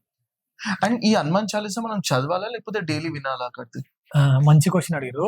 చాలా మంది ఇంటూ ఉంటారు. లైక్ మనమైనా సరే నేను కూడా మార్నింగ్ లేవగానే ఫస్ట్ హనుమాన్ చాలీసా పెడతా. వెరీ గుడ్ అండి, వెరీ గుడ్. డైలీ 3-4 టైమ్స్ అది లూప్ లో అయితే పక్క నడుస్తుంది. ఫస్ట్ థింగ్ హనుమాన్ చాలీసా ఎవరైతే ఇంటుర్రో వాళ్ళు అంతో ఇంతో ఆంజనేయ స్వామి కనెక్ట్ అయినట్టే. ఎంతో అదృష్టం ఉంటే ఆంజనేయ మనం అది వినం మనం. బట్ వినడం మంచిది, మనం వెళ్ళేటప్పుడు అప్పుడు ఇప్పుడు టైం లేనప్పుడు వినడం మంచిది, బట్ చదవడం ఇంకా చాలా మంచిది. ఎందుకు అంటే తులసిదాస్ గారు అక్కడ మెన్షన్ చేస్తాడు, జౌ యహ పడే హనుమాన్ చాలీసా హోయ సిద్ధిసాకి గౌరీసా. అంటే ఏమంటుండు అని అంటే ఈ హనుమాన్ చాలీసాని ఎవరైతే చదువుతారో వారికి ఎవరి సిద్ధి కలుగుతుంది అని అంటే ఈశ్వరుని యొక్క సిద్ధి కలుగుతుంది. మళ్ళీ ఏమంటాడు అని అంటే దీని యొక్క గ్యారంటీ ఎవరిస్తారు అని అంటే సాక్షాత్తు గౌరీమాతని నెత్తి మీద పెట్టుకున్న శివుడే గ్యారంటీ ఇస్తాడు, నీకు మంచి అవుతుంది అని చెప్పి రాసి ఉంటది. జో యహ పడే హనుమాన్ చాలీసా ఓయా సిద్ధి సాకి అంటే నీకు మంచి జరుగుతుంది. గౌరీష ఎవరు గ్యారంటీ ఇస్తారు? శివుడు గ్యారంటీ ఇస్తాడు. సో వినడం గుడ్, వినడం కంటే చదవడం ఇంకా మంచిది. రేపటి నుండి ట్రై చేస్తాను డైలీ ఒక్కసారి తప్పకుండా చదవడానికి పక్కా ట్రై చేస్తాను. ఈ మధ్య చాలా వింటున్నాను జై శ్రీరామ్ జై శ్రీరామ్ జై శ్రీరామ్. అండ్ చాలా మంది కూడా అంటున్నారు జై శ్రీరామ్ ఏమన్నా మన కడుపు నిండుతుందా, జై శ్రీరామ్ అంటే మనకు ఫుడ్ వస్తుందా అని. అది ఎంతవరకు నిజం అన్నా? అంటే నువ్వు చెప్పింది నీ కూడా విన్నా. జై శ్రీరామ్ అని అంటే మీకు ఏమన్నా ఫుడ్ దొరుకుతుందా, మీ ఆకలి తీరుతుందా అని అంటారు చాలా మంది. ఎస్, మా ఆకలి కాదు, ఎవరు ఆకలి తీరిందో కూడా నేను ఒక స్టోరీ చెప్తా. సో మొత్తం ఈ రామారావు యుద్ధం అయిపోయిన తర్వాత సీతమ్మ తల్లి ఒక రోజు ఆంజనేయ స్వామికి భోజనం పెడదామని డిసైడ్ అవుతుంది. సో సీతమ్మ తల్లి రాముడి దగ్గర పోయి అడుగుతుంది, నేను ఆంజనేయ స్వామికి భోజనం పెడదాం అనుకుంటున్నా అంటే వద్దు సీత అంటాడు రాముడు. ఎందుకు అని అంటే నువ్వు సాక్షాత్తు ఆంజనేయ స్వామికే భోజనం పెడదాం అనుకుంటున్నావు, ఆయన ఇంత తింటాడో నీకు తెలియదు అంటే ఇంత తింటాడు మహా అయితే, మనం ఇంత తింటా ఆయన ఇంత తింటాడు అనుకుంటుంది సీతమ్మ తల్లి. సరే నువ్వు ఇంటలేవు కదా, సరే కానీ అని అంట. సో సీతమ్మ తల్లి మొత్తం అన్ని ఉండి ఆంజనేయ స్వామి పెడతాడు కదా. సో ఆంజనేయ స్వామి తినడం స్టార్ట్ చేస్తాడు. ఆంజనేయ స్వామి తింటుంటే అయిపోతా ఉన్నాయి. సీతమ్మ తల్లి మళ్ళీ పోతుంది, మళ్ళీ ఉడుతుంది, మళ్ళీ పోతుంది, మళ్ళీ ఉడుతుంది, మళ్ళీ పోతుంది, మళ్ళీ పొద్దున స్టార్ట్ చేసి సాయంత్రం ఆంజనేయ స్వామి తింటేనే ఉండి అయిపోతూనే ఉంది. సీతమ్మ తల్లికి ఇక వెళ్ళిపోయింది. ఎవరి దగ్గరికి వెళ్ళిపోయింది? రాముని దగ్గరికి పోయింది. ఆయన నేను పెడితేనే ఉన్నాడు, తింటేనే ఉన్నాడు, ఆయన ఆకలి తీర్చే మార్గం చెప్పు నాకు, ఇంకా కావాలి ఇంకా కావాలంటే అప్పుడు రాముడు ఫస్ట్ ఒకటి అంటాడు, నీకు ముందే చెప్పిన వద్దని, విన్నావాను ఇన్లే తీర్చిపో అంటాడు. లేదు స్వామి నాతో అయితే లేదు, ఆయన ఆకలి తీరాలి, నాకు మార్గం చెప్పు, బట్ నేను ఉండలేను ఇప్పుడు ఇక అని అంటది. సో ఇప్పుడు ఏం లేదు, నువ్వు ఫైనల్ గా ఏమన్నా ఉన్నాయంటే కొన్ని లడ్లు ఉన్నాయి స్వామి, ఆ కొన్ని లడ్లు తీసుకొని పోయి ఒక్క తులసి ఆకు దాంట్లో వేసి దాని లోపల ఏం రాయి అంటే శ్రీరామ అని రాయి అని చెప్తాడు. సీతమ్మ తల్లి కొన్ని లడ్డు తీసుకొని అది ముందు పెడితే ఆంజనేయ స్వామి లడ్లను గిడ్లనా సైడ్ చేసేసి ఓన్లీ ఆ తులసి దళం మీద ఉన్న శ్రీరామ అని ఉంటుంది కదా, అది ఒక్క ఆకు తిని బా అని డేపు తీసాడు. తల్లి ఇప్పుడు నాకు ఆకలి తీరింది తల్లి, ధన్యవాదాలు తల్లి అని చెప్పి సీతమ్మకి నమస్కరిస్తాడు. అంటే మన ఆకలి కాదు, సాక్షాత్తు ఆంజనేయ స్వామి ఆకలి తీరాలన్నా సరే రామనామం. ఆ రామనామం ఏంటిది? జై శ్రీరామ్. చాలా మంది ఏమనుకుంటారు అంటే హనుమంతుని దగ్గర ఇంతే శక్తులు ఉన్నాయి, అందుకే ఆయన పెద్ద కొండను ఎత్తిండు, అంతే. అదంతా కాదు. ఆంజనేయ స్వామి దగ్గర ఉన్నది ఏంటి అంటే రామ రసాయన తుమరే పాస సాధారహో రఘుపతికే దాస. అంటే ఆంజనేయ స్వామి దగ్గర ఉన్నది ఏంటి అని అంటే పవర్ రామనామం. ఆంజనేయ స్వామి 100 యోజనములున్న సముద్రాన్ని అంత అవలీలగా దాటిండు అంటే దానికి కారణం రామనామం.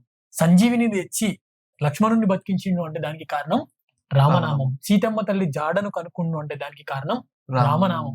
లంకను వెలగబెట్టిండు దానికి కారణము అని అంటే రామనామం. అంతమంది రాక్షసులను కొట్టి చంపిండు హనుమంతుడు అంటే రామనామం. సో ఆంజనేయ స్వామి అంతటైనకే రామనామము అంత ఉపయోగపడింది నార్మల్ జనాల మనము. కాబట్టి మనం రామనామం చేస్తే ఖచ్చితంగా ఎత్తర ఎత్తర రఘునాథ కీర్తనం తత్తర తత్తర కృత మస్తకాంజలి బాష్పవారి పరిపూర్ణాలోచనం మారుతి నమత రాక్షసాంతకం. అంటే మనం రామనామం చేస్తే సాక్షాత్తు మన సరౌండింగ్స్ ఎవరు ఉంటారంట? ఆంజనేయ స్వామి ఏదో ఒక రూపంలో ఉంటారంట. ఆంజనేయ స్వామి ఉంటే ఏమవుతుంది అంటే మంగళమే అవుతుంది.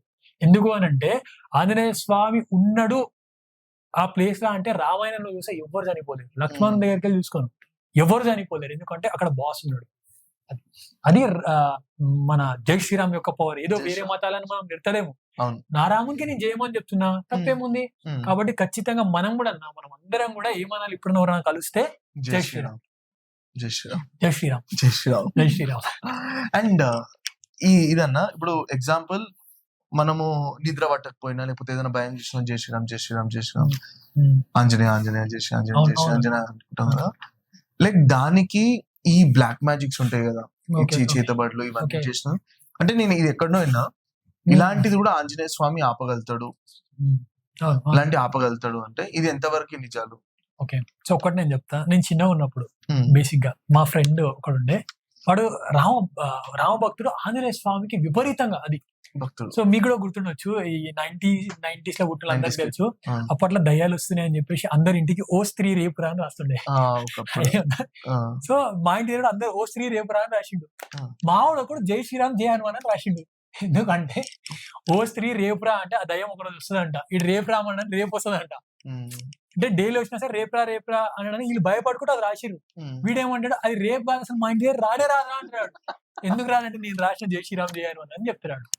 సో జనరల్ గా ఇంకోటి మనం ఇప్పుడు చూస్తే ఈ యొక్క మనం ఎప్పుడన్నా పోతే డేంజరస్ ప్లేసెస్ లా మలుపుల దగ్గర కూడా ఆంజనేయ స్వామి విగ్రహాలు చూస్తాం మనం.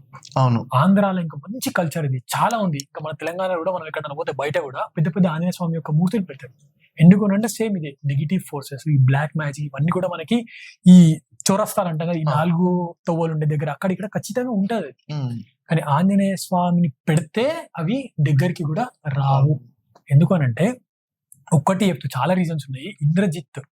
ఇంద్రజిత్ ఎవడు అని అంటే మొత్తం రామాయణంలో రావణాసుని కంటే పవర్ఫుల్ వాడు ఇంద్రజిత్. మేఘనాథుడు అని అంటాం, మనకి తామసి విద్య వచ్చు అంటే వాడు ఎట్లకెళ్ళి బాణం కొడుతుందో తెలియదు. లక్ష్మణుని రాముడు కూడా పడిపోతాడు వాడు బాణాలు కొడితే. ఆంజనేయ స్వామి విభీషణుడు ఇద్దరు మాత్రం పడతారు కూడా వాళ్ళకి తెలుసు. కాబట్టి అంత పవర్ఫుల్ విభీషణుడు ఒక రోజు ఫైనల్ గా అందరినీ చంపేద్దామని చెప్పేసి ఒక హోమం చేస్తుంటాడు. వాడు బ్రహ్మదేవుడి నుంచి ఒక వరం ఉంటుంది దానికి. ఆడు ఆ హోమం కంప్లీట్ చేసుకుంటే నికుంబలాదేవికి అందులోకెళ్ళి ఒక దివ్య రథం వస్తుంది. ఆ దివ్య రథం మీద మనోడు ఎక్కిండు అని అంటే సాక్షాత్తు శివుడు వచ్చినా కూడా వాడిని ఆపలేరు. ఇంకా అందరు చనిపోవాల్సిందే. వాడు హోమం చేయడానికి పోతాడు, వాడిని డిస్టర్బ్ చేయాలి. వాడు నార్మల్ గా హోమం చేస్తాడా, కొన్ని వేల మంది రాక్షసులను పెట్టుకొని హోమం చేస్తుంటాడు. ఆ టైంలో లక్ష్మణుడు విభీషణుడు ఆంజనేయ స్వామి రాముడు పంపిస్తాడు వాణ్ణి లేవట్టాలి. అప్పుడు వాణ్ణి లేవట్టాలి అని అంటే ఫస్ట్ ఈ సరౌండింగ్స్ దాటుకొని రావాలి కదా. వీళ్ళని నార్మల్ గా కొడితే వీళ్ళు లేస్తారా, లేవరు. వీళ్ళని ఎట్లా కొట్టాలి అని అంటే ఆ కొట్టుడికి వచ్చే శబ్దానికి ఆ ఇంద్రజిత్ లేవాలి. ఆ రోజు హనుమంతుడు ఒక్కొక్కని కొడుతూ ఉంటే ఇంద్రజిత్తు ఎవరో హనుమంతుడు అంట బొక్కలు చూర అవుతున్నాయి. ఫస్ట్ మేము బతుకుండాలరా, నీ దగ్గరకు వస్తే నువ్వు చేస్తావు అని అంటే అప్పుడు ఆ రోజు ఇంద్రజిత్కి ఎక్కడ అర్థం కాక బండ మీద బట్టలను కొడుతున్నాడు ఆంజనేయ స్వామి. కొడుతూ ఉంటే వాడు హోమం మధ్యకి వెళ్ళి లేస్తాడు. లేచిన తర్వాత అప్పుడు లక్ష్మణ స్వామి ఆయన్ని చంపేస్తాడు. ఆ రోజు ఆ టైంలో వేల రాక్షసులు ఆంజనేయ స్వామి మీదకి వస్తూ ఉంటే ఆంజనేయ స్వామి జస్ట్ అరచేతో కొట్టి చంపేస్తాడు ఆ రాక్షసులని. అంత పవర్ఫుల్ ఆంజనేయ స్వామి. సో ఇంద్రజిత్ రాక్షసుడు అంటే ఈ దయ్యాలు ఇవన్నీ కామెడీ. అంత పెద్ద వాడే ఆంజనేయ స్వామి అంటే షేక్ అయిపోయాడు రావణాసుడు అంత చూడు. కాబట్టి ఈ నెగిటివ్ ఎనర్జీస్, ఈ నెగిటివ్ ఎక్కడ పనిచేయి. నీకు హనుమాన్ చాలీసా నువ్వు చదివితే నేనైనా సరే శ్మశానంలో నైట్ 1 గంటలకి అంటే పోతాం. అంత పవర్ వచ్చేస్తారు మనకి హనుమాన్ చాలీసా అయినా. హనుమంతుడు అంటే అంత పవర్ఫుల్. సో అందుకే మనకి అక్కడిక్కడ ఎందుకు పెడతారు ఈ కూడల దగ్గర అక్కడిక్కడ, ఎందుకంటే ఆ ఊరికైనా సరే ఆ ప్రాంతానికైనా రక్షణ ఉంటుందని చెప్పేసి ఆంజనేయ స్వామి పెడతారు. అయినా మీరు ఇండియన్ స్టోరీస్ చెప్తారు కదా, ఇండియన్ స్టోరీస్ ఇంతగానం చదివారు కదా, లైక్ హనుమంతుని గురించి, రాముని గురించి ఇన్ని బుక్స్ చదివారు కదా. ఇన్నిట్లలో మీ ఫేవరెట్ ఫైట్ ఏంది? ఫేవరెట్ ఫైట్స్ చాలా ఉన్నాయి. అయితే చాలా చాగంటి గారు కూడా బాగా చెప్తారు, చాలా బాగా చెప్తారు. సో ఒకటి నేను చాలా ఉన్నాయి, ఒకటి నేను చెప్తా. సో మంచి ఎలివేషన్ అవ్వచ్చు అంటే యాజ్ ఇట్ ఈస్ వాల్మీకి మహర్షి రాసిందే చెప్తా నేను. మేబీ ఏ డైరెక్టర్ కూడా అంత లెవెల్ డైరెక్షన్ చేసినా చేయలేడేమో ఆ స్క్రిప్ట్. ఇది రియల్ ఇది. సో ఒక రోజు ఏమైపోతుంది అంటే ఆంజనేయ స్వామి సీతమ్మ తల్లిని కలిసిన తర్వాత ఏమనుకుంటాడు అంటే ఈ రావణాసుని చూద్దాము అని అనుకుంటాడు. చూసిన తర్వాత వాన్ బలం ఏంది, సైన్యం ఎట్లుంటది అంతా కూడా చూద్దాం మనం అని చెప్పి కావాలని అక్కడ ఉన్న ఈ అశోకవనాన్ని వీటిని మొత్తం కూడా ధ్వంసం చేసేస్తాడు. ఆయన ధ్వంసం చేస్తుంటే చెట్ల కొమ్మలని రాళ్ళని అంతా అక్కడిక్కడ ఆగమాగం చేస్తూ ఉంటే ఈ రాక్షసులు అందరూ ఈ రావణాసునికి చెప్పేశారు కొందరు. చెప్పగానే ఎవరో వానరులా ఉన్నాడు, చాలా బలంగా ఉన్నాడు, మొత్తం బీభత్సాన్ని సృష్టించేస్తున్నాడు, అది కూడా ఏడా నీకు ఇష్టమైన అశోక వనంలా అట్లనా అని చెప్పి రావణాసుడు ఫస్ట్ టైం రాముడు 14,000 మందిని చంపుతాడు కదా ఆ టైంలో, హనుమంతుడు 80,000 మంది రాక్షసులను చంపుతాడు ఆ రోజు. 80,000 లిటరల్ గా వాల్మీకి రామాయణంలో చూసుకోవచ్చు. రావణాసుడు 80,000 మంది రాక్షసులని, భయంకరమైన రాక్షసులు. ఏం చెప్తారు అంటే రావణాసుకున్నంత బలం, అంత బలవంతులు 80,000 మంది ఒక్కడు కాదు. ఈ 80,000 మంది హనుమంతుడున్న దగ్గరికి వస్తూ ఉంటారు. హనుమంతుడు మొత్తం ధ్వంసం చేసిన తర్వాత తోరణం అంటాం దాన్ని మనం. తోరణ ద్వారం అంటే కమాండ్ లా ఉంటుంది ఇట్లా పెద్దది, దానికి మంచి పెద్ద డోర్ ఉంది. ఆ కమాండ్ మీద కూర్చోడు, రండ్రా ఎవడొస్తాడు రా అన్నట్లు హనుమంతుడు కూర్చుంటాడు. ఇక ఈ 80,000 మంది ఒకటేసారి నార్మల్ కాదు అందరూ చేతిలో పెద్ద పెద్ద రాడ్స్, బల్లెలు, ఈటలు, గొడ్డెలు, తల్వార్ అన్ని తీసుకొని వచ్చేస్తారు. అన్ని తీసుకొని వచ్చేసి ఒకటేసారి ఆంజనేయ స్వామిని రౌండప్ చేసేస్తారు.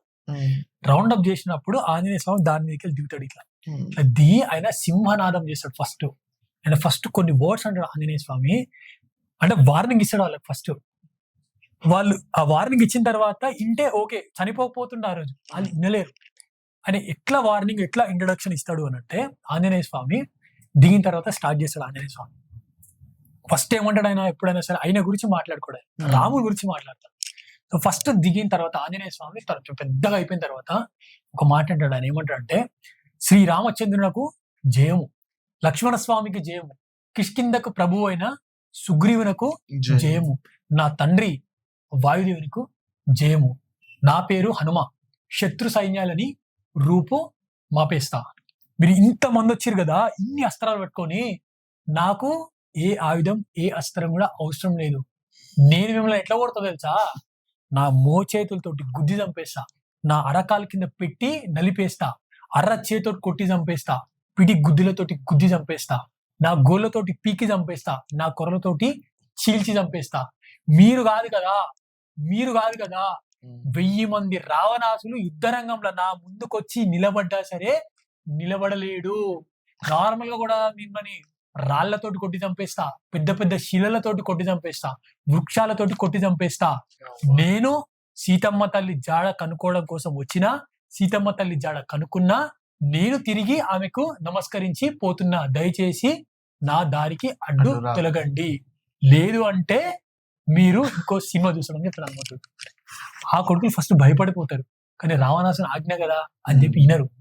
నిలబడ్డ హనుమంతుని ఈటలు, బల్లలు, కొడవళ్ళు, గొడ్డలు ఇవన్నీ వేస్తూ ఉంటే అప్పటి వరకు ఉన్న హనుమంతునికి అవి దాకంగానే ఒక్కటేసారి హనుమంతుడు అంటే ఎవరో గారు, మనం ఇందాక మాట్లాడుకున్నట్టు శివుని యొక్క 11వ రుద్రావతారమైన ఆంజనేయ స్వామికి ఆ రోజు వచ్చిన కోపానికి లిటరల్ గా ఆ తోరణంకి ఉన్న పెద్ద డోర్ ఉంటది కదా, ఇనుప గడియ అంటాం దానికి, అంటే దానికి ఉన్న ఇనుప గడియ రాడ్ తీస్తాడు ఇట్లా. హనుమంతుడు ఆ రోజు రాడ్ తీసి 80,000 మందిని కొడితే, వర్షం పడితే వరద ఎట్లయితే పోతుందో అట్లా రక్తం వరదలాగా వెళ్ళిపోయింది. మొత్తం మాంసపు ముద్దలు మాత్రమే కనిపించినాయి ఆ రోజు. 80,000 మందిలో లిటరల్ గా 5-10 మంది మాత్రం బతుకుతే, వాళ్ళు కూడా ఉరుకురికిరికిరివో ఎవరెవరో హనుమంతుడు అంట చితగొట్టేస్తున్నాడు, చనిపోయినాడు కూడా దొరుకుతలేడు అన్నంత ఘోరంగా రావణాసుడికి చెప్తే, మళ్ళీ రావణాసుడు జంబుమాలిని, మంత్రిపుత్రులను, సేనాధిపతులని, చివరిగా ఆయన కొడుకు అక్షకుమారుని పంపిస్తా సరే వేసి పాడేశాడు హనుమంతుడు. ఇది నాకు నచ్చిన బెస్ట్ ఎలివేషన్ సీన్. ఇట్లా చాలా ఫైట్స్ ఉంటాయి. ఇంకోటి వాల్మీకి రామాయణం కాదు, కానీ మన చాగంటి గారు కూడా చెప్పారు, నేను కూడా చదివిన, అది వాల్మీకి రామాయణం కాదు. సో ఈ రామరావణ యుద్ధం అవుతుందంట. రావణ యుద్ధం అయ్యేటప్పుడు ఈ గద్దెలు సమావేశం పెట్టుకున్నాయంట. సమావేశం ఎందుకు పెట్టుకున్నాయంటే, వీళ్ళందరూ విపరీతంగా ఈ రావణాసుని యొక్క సైన్యాన్ని చంపేస్తున్నారు కదా, మనకి ఫుల్ విందు, మనం అందరం ఎట్లా తినాలనేది డిస్కస్ చేద్దామని చెప్పి గద్దెలన్నీ సమావేశం పెట్టినాయి. గద్దెల యొక్క రాజు చెప్తుండంట, ఏం చెప్తుండంట అంటే, హనుమంతుడు కొట్టిన రాక్షసులని ముసలి గద్దెలు మీరు తినండి అని చెప్తుండంట. ఎందుకు అని అంటే, హనుమంతుడు కొడితే బొక్కలు చురచుర అయిపోతుంది, బోన్లెస్ చికెన్ టైప్ ఉంటది కాబట్టి మీరు తినండి అని చెప్తారంట. సో నెక్స్ట్ సుగ్రీవుడు, అంగదుడు, నలుడు, నీలుడు వీళ్ళందరూ కూడా యూత్, మధ్య వయస్కులు. వీళ్ళు కొట్టిన వాళ్ళని మధ్య వయస్కులైన గద్దెలు మీరు తినండి అంటే, కొంచెం ఎట్లా పోతారంటే కొన్ని బొక్కలు తిరిగితే కొన్ని ఇరిగాయి, మీరు తినండి. ఇంకా యూత్ యంగ్ వానరులు ఉంటారంట, వాళ్ళు మర్మస్థలాల మీద అంటే ఒక పాటి మీద కొడితే మనిషి చచ్చిపోతాడు అట్లా కొడతారు. వాళ్ళు యువకులు, మీరు యువకులైన గద్దలు మీరు అవి తినండి. కానీ ఒకటి గుర్తుపెట్టుకోండి, రాముడు కొట్టిన రాక్షసులను మాత్రం మీరు ఎవ్వరు కూడా తినకండి, లాస్ట్ తీసుకొని రండి, అది ప్రసాదం, అందరం కలిసి తిందామని చెప్పారంట గద్దెల రాజు. చాగంటి గారు చెప్పారు. ఇది చాగంటి గారు చెప్పారు. అంటే వాల్మీకి రామాయణం కాదు, ఇది వేరే రామాయణం. సో అంటే ఇది ఏంటి అని అంటే, ఈ యుద్ధం అయ్యేటప్పుడు హనుమంతుడు ఎట్లా కొట్టిండు, బొక్కలు కూడా దొరికాయి, అట్లా హనుమంతుడు కొట్టిండు. ఈ సుగ్రీవుడు ఎట్లా కొట్టిర్రు, సగం బొక్కలు సగం మాంసం, మిగతా వాళ్ళు ఏం కాదు మర్మస్థలాలను కొట్టి చంపారు. సో ఇట్లాంటి ఫైట్స్ చాలా అంటే చాలా ఉంటాయి. లిటరల్గా ఇవన్నీ కూడా మనం చెప్పిన స్టోరీస్ కాదు, నిజంగా అయిన స్టోరీస్ ఇవన్నీ. ఈ అసలు టచ్ చేసేటోళ్ళే లేరు. అంతే అంతే. సుందరకాండ, ఆంజనేయ స్వామి స్పీడ్, దీని గురించి ఒక్క సినిమా కాదు, 100 సినిమాలు కాదు, ఎన్నెన్న సినిమాలు తీసుకోవచ్చు. పెద్దలు ఏం చెప్తారు అంటే, ఈ సినిమా అనే కాన్సెప్ట్ పుట్టింది కూడా రామాయణం నుంచే పుట్టింది. వాల్మీకి మహర్షి రాసినంత ఎవరు కూడా రాయలేరు. ఇలాంటి ఎలివేషన్ తో, ఇలాంటి దాంతో ఓ సినిమా పడి హనుమాన్ గురించి చూపెడితే తప్పకుండా ఎవరైనా డైరెక్టర్ వస్తే ఖచ్చితంగా ఇట్లాంటి నేను కూడా చెప్తాను నా ప్రయత్నం. హీరో రోల్ ఇవ్వకపోయినా సరే, ఎందుకంటే మనం హీరో మెటీరియల్ కాదు, మేబీ మీలాంటి వాళ్ళు హీరో మెటీరియల్ ఉంటే బ్యాక్ అండ్ స్క్రిప్ట్ మేము ఇచ్చేస్తాం. అండ్ ఇంకో స్టోరీ కూడా నేను విన్నాను, హనుమంతుడు ఇంత గరుత్మంతుడు ఫైట్ అయ్యింది, అది ఎక్కడనో నేను విన్నాను పురాణాల్లో. అది ఎంతవరకు నిజం, అండ్ ఆ ఫైట్ లో ఎవరు గెలిచారు? ఇది కూడా మనకి అంటే గరుత్మంతుని యొక్క గర్వాన్ని అణిచేయాలని చెప్పి కృష్ణుడు ద్వాపర యుగంలో చేస్తాడు. ఇది యాక్చువల్గా ఏంటంటే, గరుత్మంతుడు అంటే శ్రీ మహావిష్ణువు యొక్క వాహనం. చాలా శక్తి ఉంటుంది గరుత్మంతుడికి. అదే విధంగా చాలా వేగంగా పోతాడు గరుత్మంతుడు కూడా. కాకపోతే గరుత్మంతుడికి ఏమైపోతుంది అంటే అహంకారం, నా అంత ఫాస్ట్ గా ఎవడు పోడు, నా అంత స్పీడ్ గా ఎవడు పోడు, నా అంత బలవంతుడు ఎవడు లేడు అని ఒక అహం వచ్చేస్తుంది. దాంతో పాటు సుదర్శన చక్రం, నాకంటే గొప్ప అస్త్రం ఏది లేదు అని సుదర్శన చక్రానికి కూడా కొంచెం గర్వం పెరిగిపోతుంది. దాంతో పాటు సత్యభామకు కూడా ఏముంటది అని అంటే, నాకంటే అందమైన వాళ్ళు ఎవరు లేరు, ఎవరున్నా సరే ఖచ్చితంగా నన్ను చూసి ఫిదా అయిపోవాలన్నట్టు ఆమె బిహేవ్ చేస్తుంది. ఈ ముగ్గురి యొక్క గర్వాన్ని నేను అనచాలి. ఆ టైంలో ఎవరు అనుస్తారు, కేవలం ఆంజనేయ స్వామి ద్వారా మాత్రమే అనొచ్చు అనుకుంటాడు. సరే అని చెప్పేసి కృష్ణుడు ఒకరోజు ఏం చేస్తాడు, గరుత్మంతుని పిలుస్తాడు. పిలిచి ఏంది అని అంటే, ఆంజనేయ స్వామిని నేను పిలుస్తుందని చెప్పి తీసుకొని రానంటాడు. ఆంజనేయ స్వామినా సింపుల్ గా తీసుకొని వస్తా అని చెప్పి గరుత్మంతుడు ఫాస్ట్ గా వెళ్ళిపోతాడు. గంధమాదన గుహలల్లా ఆంజనేయ స్వామి రాముని యొక్క తపస్సు చేస్తుంటాడు. ఈ గరుత్మంతుడు వచ్చే టైంకి ఆంజనేయ స్వామి రాముని యొక్క ధ్యానం ఉంటాడు. గరుత్మంతుడు పిలుస్తాడు, పలకడు ఆంజనేయ స్వామి. మళ్ళీ గరుత్మంతుడి దగ్గరకు వచ్చి ఆ కాళ్ళు ఉంటాయి కదా పక్షి, ఆ కాళ్ళతోటి ఇట్లా ఇట్లా ఇట్లా ఇట్లా, ఆ రెక్కలతో ఇట్లా ఇట్లా ఇట్లా ఇట్లా అని చెప్పి హనుమంతుని డిస్టర్బ్ చేస్తారు. హనుమంతునికి కోపం వస్తుంది, నేను రాముని యొక్క ధ్యానం కింద నన్ను డిస్టర్బ్ చేస్తున్నారు అని చెప్పేసి హనుమంతుడు ఏం చేయడు, ఇట్లా ఉన్న హనుమంతుడు ఒకటేసారి ఇట్లా పెట్టి అనులోమ విలోమ చేస్తాడు. అనులోమ విలోమ అంటే ఏంటి, ఫస్ట్ ఈ ముక్కు ఈ మూసి అని పీల్చుకుంటే ఆడున్న గరుత్మంతుడు ముంగల్కి వచ్చి పడతాడు. మళ్ళీ చూస్తాను వదలగా ఈడున్నాడు ఆడ పడతాడు, మళ్ళీ కూర్చాడు ముంగల్కి వస్తాడు, మళ్ళీ ఇట్లా ఇట్లా ఇట్లా ఇట్లా అయిపోతాడు. గరుత్మంతుని కోపం వచ్చి ఇట్లా చేస్తాడు అని చెప్పి పైకి ఎగిరిపోయి తన రెక్కలు కాళ్ళని పట్టుకొని హనుమంతుని పట్టుకుందామని వచ్చేసేస్తాడు. హనుమంతుడు అది వచ్చే లోపల ఆ తోకని పైకి చెప్పి జిప్ప జిప్ప జిప్ప తిప్పి కొడితే గరుత్మంతుడు పాల సముద్రంలో పడతాడు. పడిన తర్వాత మొత్తం ఇంకా కృష్ణుడి దగ్గర పోతాడు. ఫస్ట్ అడుగుతాడు హనుమంతుడు, ఎందుకు వచ్చినావు అంటే, కృష్ణుడు పిలుస్తుండు రావాలి అంటే, కృష్ణుడు అయితే అంటాడు హనుమంతుడు. రాముడు పిలిస్తేనే పోతాడు హనుమంతుడు. దెబ్బలు తింటాడు ఆల్రెడీ, ఆయన వస్తలేడు, ఆయన ట్రై చేసినా అది అంటే, నేను పిలుస్తున్నానని నువ్వు చెప్పకు, ఈసారి నువ్వు పోయి రాముడు పిలుస్తున్నాడు అని చెప్పు అని అంటాడు కృష్ణుడు. స్వామి ఫస్ట్ టైం పోతే ఇప్పుడు వచ్చినా, బట్ ఇప్పుడు పోతే నేను రిటర్న్ వస్తున్నా రాను గ్యారెంటీ లేదు అనేది గరుత్మంతుడు. ఎందుకంటే ఆల్రెడీ అంతా కొట్టేసింది కదా, సార్ పోగాని అట్లా పోకు, నేనే తోపు ఇట్లా పోకు, చాలా వినయంగా పోను అని అంటాడు. అప్పుడు గరుత్మంతుడు భయపడుకుంటా ఉంటాడు, పోయి హనుమా హనుమా అన్నట్టు అంటాడు. అప్పుడు హనుమంతుడు మెల్లగా లేచి ఏంది అంటే, రాముడు పిలుస్తుండు అని అంటాడు. బా, త్రేతాయుగం కాదు పోయి ద్వాపర యుగంలో నా రాముడు పిలుస్తున్నాడా, నడు నేను వచ్చేస్తున్నా అంటే, నువ్వు వచ్చే వరకు లేట్ అవుతుంది, నేను చాలా ఫాస్ట్ గా పోతా, నువ్వు నా మీద ఎక్కువ నేను తీసుకొని పోతా అంటే, లేదు నేను వస్తా అంటే, నువ్వు రావు, సరే నువ్వు అంటున్నావు కదా, సరే లేట్ అవుతుందేమో నేను పోతున్నా అని చెప్పేసి వెళ్ళిపోతాడు గరుత్మంతుడు. గరుత్మంతుడు వెళ్ళిపోయే లోపల చూస్తే ఎవరు ఉంటారు, ఆంజనేయ స్వామి ఆల్రెడీ ఉంటాడు. అప్పటి వరకు కృష్ణుని యొక్క అవతారంలో ఉన్న కృష్ణుడు ఒకటేసారి రామావతారంలోకి వెళ్ళిపోతాడు. సత్యభామ నువ్వు సీతలాగా అంటే, కాదు నేను అందంగా ఉన్నా, నేను సీతలాగింది అయ్యేది, ఇట్లుంటేనే ఆయన ఇంప్రెస్ అవుతాడు అని అంటారు.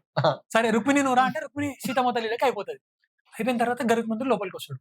లోపలికి వచ్చిన తర్వాత ఫస్ట్ ఆంజనేయ స్వామి రాముని చూసి బాబా కిందికి పోయి మళ్ళీ ఆయన కండ్ల నీళ్ళ నుంచి అభిషేకం చేసి ఎన్ని రోజుల తర్వాత చూస్తున్నాం, బా యుగం అయిపోయింది, నీ దర్శనం ఇచ్చినావు స్వామి అని చెప్పి ఆయనకి సీతమ్మ తల్లికి కాళ్ళు మొక్కి, పక్కన సత్యబాబు ఉంటుంది, ఈమె ఎవరు పనామేనా సైడ్కి అంటాడు.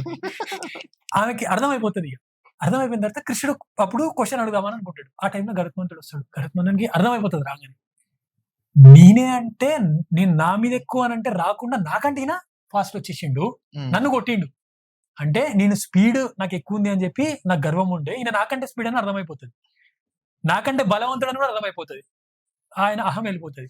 కృష్ణుడు అడుగుతాడు, నువ్వు వచ్చేటప్పుడు ద్వారం దగ్గర సుదర్శన చక్రం కాపలా కాస్తుండే కదా హనుమ, నిన్ను ఆపలేదా, ఎవరిని రానిది అని అంటే, సుదర్శనుడు అంటే ఆ సుదర్శనుడు ఏది అని అంటే, నన్ను ఆపుతుండు, నా రామ దర్శనానికి వస్తే నన్ను ఆపుతుండు, నేను ఎట్లెట్లుకుంటా అంటే ఏం చేసినావు అంటే మింగినా అంటాడు హనుమంతుడు. ఓరి దేవుడా అంటే నువ్వు చెప్తున్నావు కదా అని చెప్పేసి హనుమంతుడు అప్పుడు ఏం చేస్తాడు, అంటే సుదర్శన చక్రం బయటకు వస్తాడు. అంటే సింపుల్ గా ఒక్క హనుమంతుతోటి ముగ్గురికి లెసన్ చెప్తాడు. ఎవరు? కృష్ణుడు. ఇంకోటి థింగ్ ఏంటంటే, ఇప్పుడు కూడా శివుడు పిలుస్తున్నాడు, కృష్ణుడు పిలుస్తుంటే హనుమంతుడు రాడు, కేవలం ఒక్కరు పిలుస్తారు అంటేనే వస్తాడు. ఆయన ఎవరు? రాముడు పిలుస్తున్నట్టునే వస్తాడు. సో ఈ గర్వభంగం చేయడానికి ఈ యొక్క యుద్ధం అవుతుంది. అండ్ ఈ జనరేషన్ లో ఒక భగవంతుని అనుగ్రహం పొందాలంటే ఏం చేయాలి? ఇది కూడా రామచరిత మానస్లో నేను ఒకటి చెప్తా. భగవంతుని యొక్క అనుగ్రహం పొందాలి అంటే ఏం చేయాలి అంటే, మొత్తం సీతమ్మ తల్లి జాడ కనుక్కొని ఆంజనేయ స్వామి వచ్చేస్తాడు. వచ్చిన తర్వాత ఇదంతా చెప్పిన తర్వాత రాముడికి ఎంత హ్యాపీ అనిపిస్తుంది అని అంటే, ఇన్ని రోజులు సార్ నిరీక్షణ కదా, అసలు సీతమ్మ తల్లి ఉన్నదా లేదా తెలియదు. సో అట్లాంటి రాముడు ఆంజనేయ స్వామి ఒక మాట అంటాడు, ఇంత చేసినావు కదా స్వామి అని చెప్పి హనుమంతుడు ఏమంటాడు అంటే, నీలాంటి ఉపకారి దేవతలల్లా, మునులల్లా, మానవులల్లా ఎంత వెతికినా సరే ఒక్కడు కూడా ఉండడు, అంత గొప్ప ఉపకారం నువ్వు నాకు చేసినావు, నీకు ఏమి ఇచ్చినా సరే నీ రుణం తీర్చుకోలేను, నేను నీతోటి మాట్లాడాలన్నా సరే, నీ దగ్గరికి రావాలన్నా సరే నా మనస్సు జంకుతున్నది, అంత గొప్ప ఉపకారం నువ్వు నాకు చేసినావు, అసలు నీకు ఏమి చేయాలి చెప్పు అని ఆ రాముడు అడుగుతూ ఉంటే, ఆంజనేయ స్వామి యొక్క శరీరం పులకరించిపోతుంది. అరే అంటే రాముడు పొగుడుతున్నాడు, అంతా అది చేస్తున్నాడు, ఫుల్ ఆనందపడిపోయి గర్వం లేకుండా ఇమీడియట్గా ఏం చేస్తాడు అంటే, పొయ్యి రాముని యొక్క పాదాలను పట్టుకుంటాడు. పట్టుకొని ఆయన ఏమంటాడు తెలుసా, ప్రభు నన్ను రక్షించుము, ప్రభు నన్ను రక్షించు, ప్రభు నన్ను రక్షించు అని అంటాడు. రాముడినే ఈయన రక్షిస్తున్నాడు, ఆయన అడగగానే రాముడి కాలు పట్టుకొని నన్ను రక్షించి నన్ను రక్షించి నన్ను రక్షించని ఏడుస్తూనే ఉంటాడు హనుమంతుడు. రాముడు లేపుతుంటాడు, లేవడు చిన్నపిల్లగాలాగా, లేదు నన్ను రక్షించు ప్రభు, నన్ను రక్షించు, లేవడు అతి కష్టం మీద లేపి హగ్గించుకొని, నువ్వు ఇట్లా కూర్చోని లేపి చేతి పట్టుకొని వచ్చి ఇట్లా కూర్చోబెడతాడు.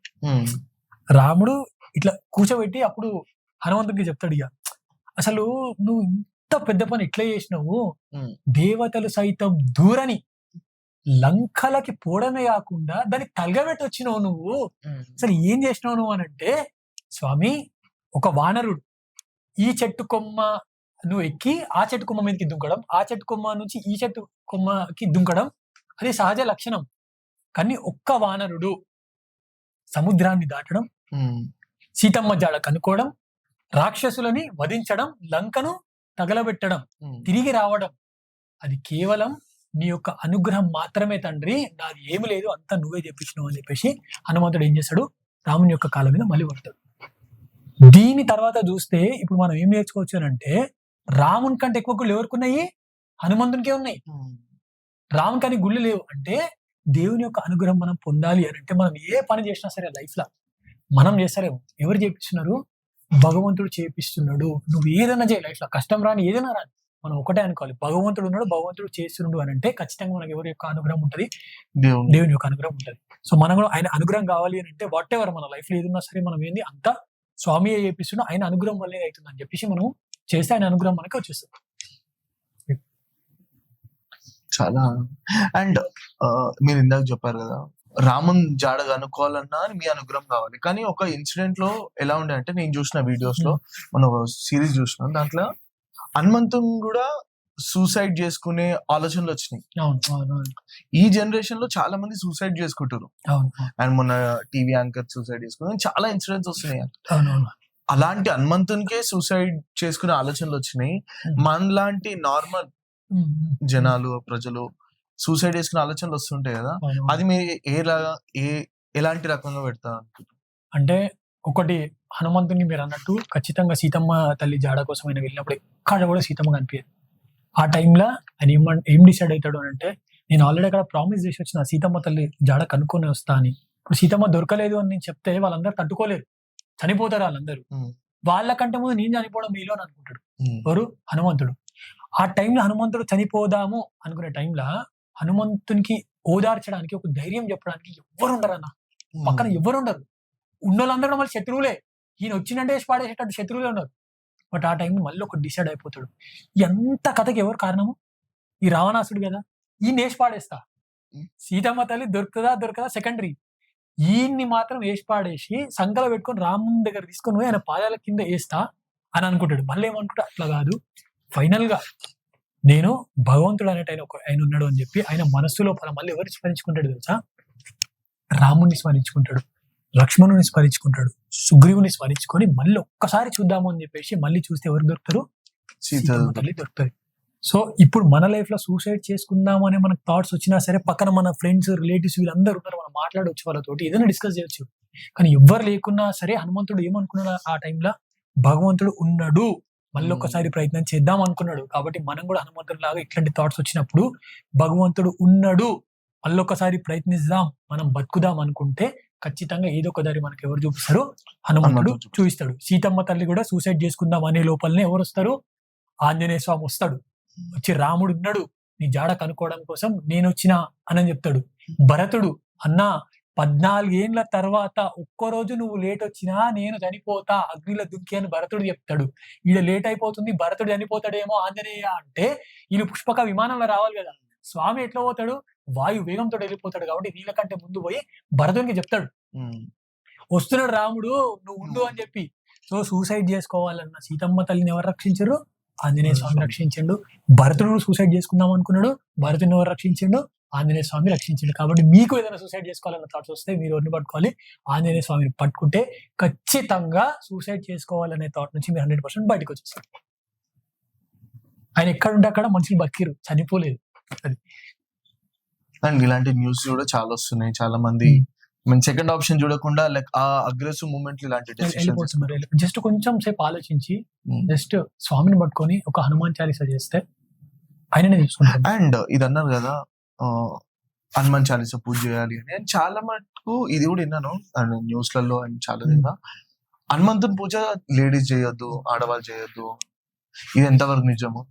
ఇది నాకు కూడా ఇన్స్టాగ్రామ్ లో డైలీ వస్తూనే ఉంటాయి రెగ్యులర్ గా.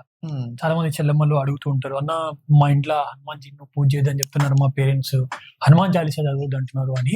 సో ఒక్కటి నేను చెప్పదలుచుకుంది ఏంటి అని అంటే, సీతమ్మ తల్లి 3 దేవతలని ప్రార్థించిన, ఇంక్లూడింగ్ రాముణ్ణి కూడా ప్రార్థించిన లంకలో ఉన్నప్పుడు ఫస్ట్ వచ్చి సీతమ్మ తల్లికి నేనున్నా అనే అభయము ధైర్యాన్ని ఇచ్చింది ఎవరు? ఆంజనేయ స్వామి. కాబట్టి ఖచ్చితంగా లేడీస్ అందరూ కూడా ఆంజనేయ స్వామి ఉపాసన, మొక్కడము, పూజించడము చేస్తే ఆంజనేయ స్వామి చాలా ఫాస్ట్ గా రెస్పాండ్ అవుతాడు. ఆయన ఖచ్చితంగా మీరు అనుకున్నా మీరు చేస్తారు. సీతమ్మ తల్లి కష్టాలే తీర్చిండు, ఇలా కష్టాలు తీరుస్తాడు. సెకండ్ ఏంటంటే, ఇందాక కూడా మనం డిస్కస్ చేసినాం, తులసీదాస్ గారే చెప్పిండు సాక్షాత్తు రాముడు ఆంజనేయ స్వామిని ప్రత్యక్షమై ఆయనతో మాట్లాడిన తులసీదాస్ గారే చెప్పిండు, జౌ యహ పడే హనుమాన్ చాలీసా హోయ సిద్ధిసాకి గౌరీసా. అంటే ఏమన్నాడు? జో యహ అంటే ఎవరన్నా చదవచ్చు హనుమాన్ చాలీసా. అంటే మనుషులు చదవచ్చు, అంటే లేడీస్, జెంట్స్, ఎవరు ట్రాన్స్జెండర్స్ ఎవరన్నా చదవచ్చు హనుమాన్ చాలీసా. ఎవరు చదివినా సరే వాళ్ళకి ఏముంటది?